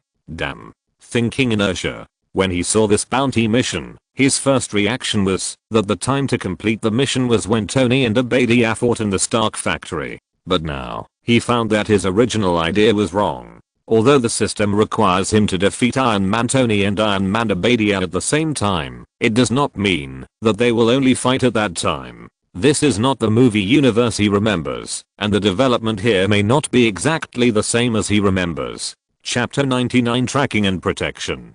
Thinking of this, Roger shook his head helplessly. The previous missions were executed too smoothly, so when he saw this mission, he unconsciously used the information in his memory. Jessica looked at him in confusion, but Roger did not take the initiative to speak, and she did not dare to ask anything without authorization. After returning to the presidential suite of the hotel, Roger told Jessica, let Jai bring a team over, and let Luke Cage come over as well. While in the car, he roughly made the next plan. However, because the driver was an ordinary employee of the local branch, he did not directly tell Jessica in the car. Only in New York, the driver who helped him drive was a driver disguised as a ninja of the hand. Okay, sir. Although Jessica didn't know what Roger was going to do, she still notified Jai and Luke Cage as soon as possible. The Hand did not have a branch in Los Angeles. In fact, except New York, there were no people from the Hand in other cities in the United States. So if Roger wanted to do something, he could only transfer people from New York. One night passed in the blink of an eye. The next morning, Roger saw Tony's press conference on the live news. Tony, with his right hand injured and in a sling, announced in public at the press conference that he had decided to close the weapons department of Stark Industries. As soon as he said this, the press conference became extremely lively. At the same time, Abadia, with a bright forehead, came to Tony's side as soon as possible, took over the task of speaking from Tony, and tried his best to downplay Tony's decision. Stark Industries, which started out as a weapons industry, decided to close its weapons department. This is no different from Tencent, which started out as a social networking company, announcing the closure of its social networking business. After announcing his decision to close the weapons department in public, Tony left the press conference directly. As usual, he left the mess on the scene to Abadia. After watching Tony speaking shockingly at the press conference as he remembered, Roger turned off the TV and came to the French window. From the current situation, the development of things is no different from what he remembered. But his intuition told him that things would definitely not be that simple. Although he rejected Abadia last night, the expression Abadia showed later did not look very regretful. Abadia definitely had other backup plans. This was also the main reason why he asked A1 to bring people here. He was not worried that Abadia would kill Tony, he was only worried that he would miss the fight between Abadia and Tony. Tony, a man of destiny, would never die at the hands of Abadia unless something unexpected happened. But Abadia was different, he was a supporting role. Supporting roles will never be the opponents of protagonists. Whether in comics or movies, this is an indisputable truth. Once the fight starts, Abadia will either die on the spot or kneel on the spot. No matter which result, it means that Abadia will only fight Tony once. And this fight is the only time he can complete the mission. In the afternoon, Roger met Luke Cage and A1 and others who came to the presidential suite. You two teams. One team is responsible for tracking Abadia 24 hours a day. I want to know where he went and who he met. The other team is responsible for protecting Tony Stark. Don't let some guys who come out of nowhere hurt him. Go to Kingpin's people to buy the equipment needed for the operation. From the meeting last night, Abadia obviously did not intend to deal with Tony personally. What Roger had to do now was to find a way to make Abadia choose to do it himself. Because he was not sure who Abadia would entrust to deal with Tony after he refused, so he could only let his men protect Tony for a while. In short, before Tony and Abadia fought, none of them could die. Even if they died, they had to die after he completed the mission. Roger had a little obsessive compulsive disorder. He didn't want an unfinished record to appear on his mission resume. Especially this mission that he originally thought was not difficult and only required patiently waiting for the opportunity. After Jai and Luke Cage and others left, he and Jessica came to the Los Angeles branch. Although the development of the mission has begun to deviate from his expectations, from the current situation, Tony and Abadia will not fight for a while. At least not in the short term. Compared with the group headquarters in New York, the Los Angeles branch is more than a little smaller. However, compared with the group headquarters, which is a legitimate company on the surface, the branch is much purer. In addition to the legal business permitted by the law, the Los Angeles branch has not carried out any irregular business. In the name of inspecting the branch, Roger began to work in the branch. It is called work, but in fact it is to listen to the staff of the branch report various summaries and future plans. Time passed day by day, and the first-class people who were responsible for tracking Abadia and protecting Tony would report the latest progress to Roger every day. In fact, there was nothing special to report. Since the press conference, Tony has been staying in his seaside mansion all day, and Abadia, as usual, handles various businesses of Stark Industries. Of course, recently he has mainly dealt with the mess left by Tony at the press conference. This kind of life has lasted for more than half a month. Just when Roger began to consider whether to call Erica to Los Angeles, the hand ninjas who were tracking Abadia and Luke Cage, who was responsible for protecting Tony, sent back news at the same time. The team responsible for tracking suddenly lost Abadia, and Luke Cage and others who were hiding near Tony's mansion saw a UFO flying out of Tony's garage. Roger was not surprised at all about the UFO, reported by Luke Cage. As long as Tony did not give up optimizing the Iron Man suit, Luke Cage, who was hiding near the mansion, would definitely witness some strange flying objects. Tony was not the kind of person who would wait until everything was completed and tested for safety before actually operating. As long as it was not Thor with lightning wrapped around him, or something like a spaceship flying out of Tony's mansion, he would not have any surprises. There was nothing special on Tony's side, and everything was almost the same as he expected. But Abadia suddenly got rid of the tracking of the hand ninjas, which was very unusual. Although Roger now somewhat looked down on the strength of the hand ninjas, they were all experienced ninjas anyway. He did not doubt that Abadia had the ability to shake off the trackers. After all, there were professionals around Abadia. But at this moment, Abadia suddenly shook off the tracking of the hand in an uncharacteristic way. If he was just going to meet some ordinary people, or to some ordinary places, there was no need for Abadia to deliberately hide his whereabouts. After the hand ninjas had been tracking him for a while, Roger even knew which high-end apartment Abadia's blonde secretary lived in. And he also knew how long Abadia would stay there each time. After thinking for more than 10 seconds, he asked the men who were following Abadia to withdraw. Although he still didn't know where Abadia had gone, or who Abadia had made an appointment to meet. However, Abadia's abnormal behavior had revealed enough information. Abadia was going to attack Tony. After arranging the team responsible for tracking to protect Tony, Roger waited patiently.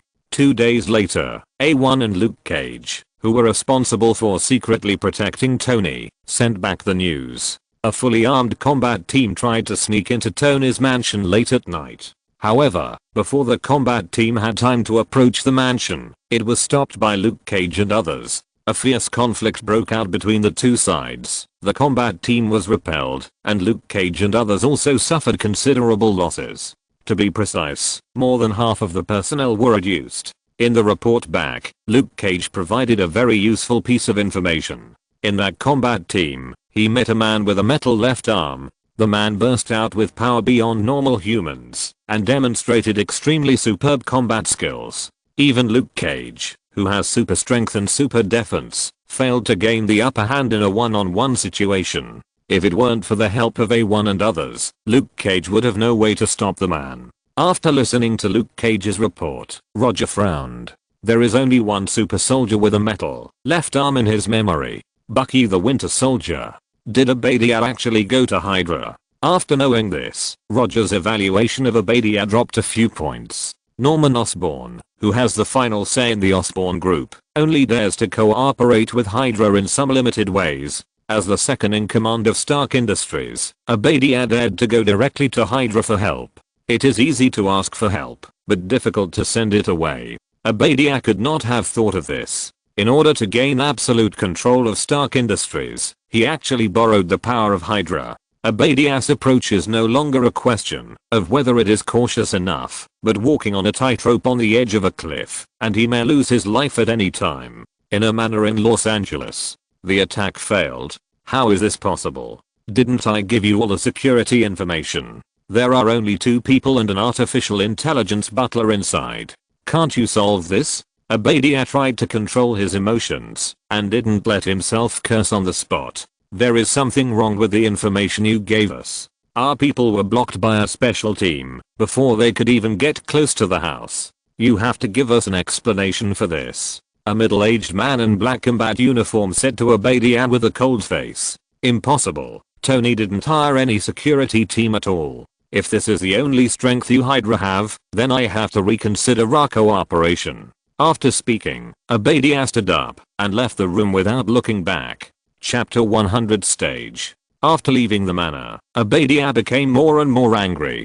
He didn't mind paying some price to satisfy Hydra, but he didn't expect that the result Hydra gave him was the failure of the operation. If he didn't have the power to fight Hydra, he would have wanted to turn his face just now. What the hell? Pretending to be invincible, he couldn't even enter the villa without security personnel. When Abadia left the manor with his bodyguards, the middle-aged man who had just talked to him came to another room in the manor and said to the people inside, Abadia has been sent away. Now it is certain that the person who stopped us from taking action is the ninja of the hand. As for the man with extraordinary power, it should be Luke Cage, a member of the Defenders Alliance who opposed the hand some time ago. Others may not know about the ninjas of the hand, but Hydra knows it clearly. Knowing that those who blocked them would turn into ashes and disappear after death, they knew that these people were ninjas of the hand. After the middle-aged man finished his report, the man in the room did not speak. He still stood at the window with his back to him, looking at the night sky. "Do you need to warn Roger? He is in Los Angeles now." The middle-aged man continued to ask. "No, he is not one of those boring superheroes. He may have the same idea as us. Let the lurking spies do it. That kind of power is in the hands of Stark Industries. It is too much of a waste." The man standing in front of the window still did not turn back, and explained in a calm tone. "Okay, sir, I will arrange it now." After saying that, the middle-aged man in black combat uniform left the room and gently closed the door. After knowing that the person Abadia contacted was Hydra, Roger once again mobilized a group of people from New York. The development of the situation is completely different from what he remembered. Abadia is also crazier than he imagined. In order to completely control Stark Industries, he dared to confront such an existence as Hydra. Roger didn't know whether to say Abadia was stupid or too confident. Since the assassination attempt was destroyed that night, Luke Cage and Jai and others who were hiding near Tony's mansion did not wait for the second attack of Hydra in the next few days. In the past few days, Luke Cage and others witnessed Tony flying out of the garage in armor several times. It was not until now that they realized that the flying object they reported for the first time was actually a person wearing high-tech armor. Not long after Tony left in the armor, they saw Abadia walked into Tony's mansion with a natural look. "Do you want to report to the young master?" "Report." Jai thought about it and finally decided to report Abadia's arrival at Tony's villa to Roger. Although they didn't know Roger's plan, they knew that there was no one in the villa. After squatting here for so long, Pepper left the villa early in the morning, and Tony just flew away in high-tech armor. Abadia came to the villa now, which was abnormal, no matter how he looked at it. After receiving the news from Jai, Roger, who was almost bored of staying in Los Angeles, finally got excited. Abadia was much more patient than he thought. He thought that after the assassination failed that night, Abadia would immediately start the next action. Unexpectedly, Abadia waited patiently for a few days, as if nothing had happened. Half an hour later, Jai sent back the news again. Abadia left the villa with a transparent box. Because of the distance, they were not sure what Abadia took away, but from the appearance, it looked a bit like a metal ornament. Jai and others certainly couldn't recognize what it was. After listening to their description, Roger's mood became even happier. If nothing unexpected happened, what Abadia took away from the villa was the first generation of small arc reactors built by Tony. If he remembered correctly, the small arc reactor that Tony built in the cave had less than half of its energy left, and it was not suitable for continuous flight. A larger mass-produced Mark I prototype, equipped with an arc reactor with insufficient energy. Roger mourned for Abadia for a few seconds. Retreat. No need to protect Tony Stark anymore. After giving orders to Jai and others, Roger changed into the handmade dark red suit that he had gradually come to like. Finally, he put on black gloves.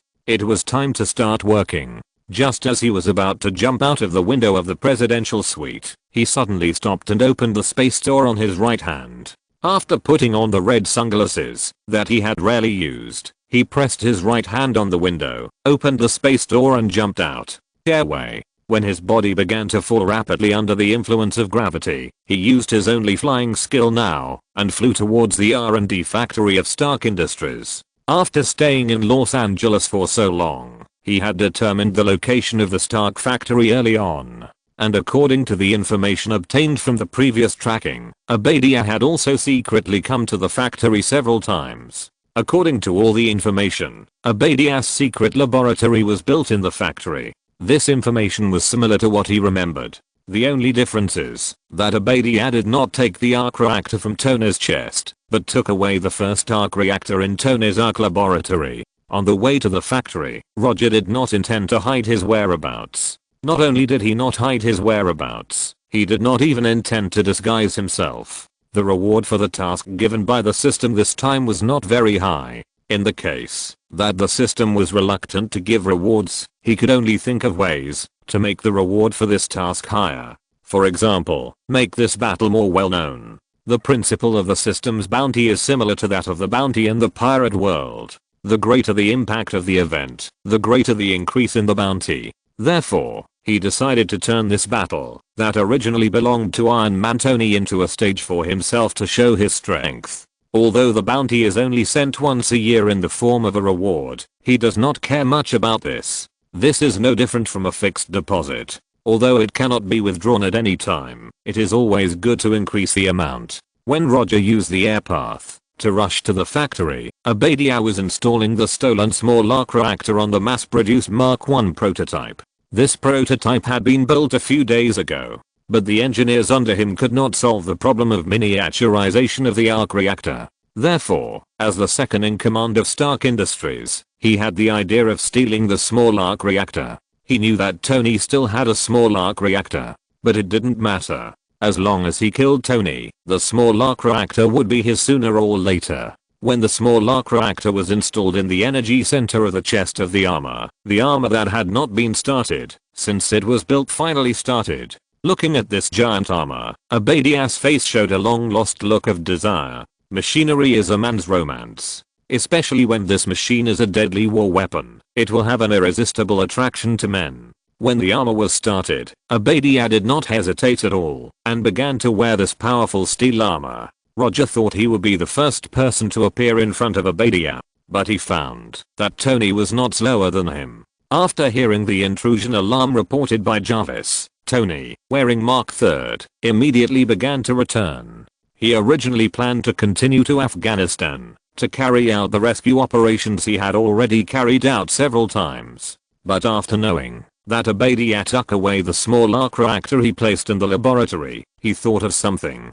The small reactor can be said to be the driving energy tailor-made for the Iron Man suit. Of course, it was originally to save his life. Although the application prospect of the small arc reactor is very broad, at this time, there is only one kind of machine that can use the small arc reactor. That is the Iron Man suit he designed. Just when Tony was about to rush to the factory, he saw a figure appearing in the sky in the distance, while flying at high speed. A human who can fly? After seeing Roger flying clearly through the observation system of the armor, Tony's face showed a trace of doubt. Although he is also flying in the air now, he is wearing an Iron Man suit with the ability to fly. Roger, who was far away, was only wearing a dark red suit. When Tony was hovering in the air and observing him, Roger ignored him and flew towards the factory without slowing down. When he was less than 1 kilometer away from the factory, he activated his observation haki and locked Abadia's position. Although Abadia's life signal was no different from that of others, Roger, who had dealt with him several times, had silently memorized his life signal. Birdcage. Before landing on the roof, Roger raised his left hand and fired a large amount of silk threads into the sky. Both Tony's Mark III and Abadia's mass-produced Mark I prototype had the ability to fly. He didn't want either of them to leave the stage. The white silk thread quickly reached the sky and then fell at a high speed like a meteor. In a few seconds, a birdcage with a height of more than 1,000 meters and a diameter of several kilometers appeared in front of Roger and Tony. They were not the only ones who witnessed the birth of the birdcage. The pedestrians and residents nearby also witnessed this magical scene. The stage is ready. Now it's time for the actors to appear. End of this chapter. Thank you very much for reaching the end. Don't forget to like. Looking for more exclusive content and immediate access? Subscribe to our Patreon. Remember, every like, subscription, or donation encourages us to continue. Thanks to everyone. See you in the next video.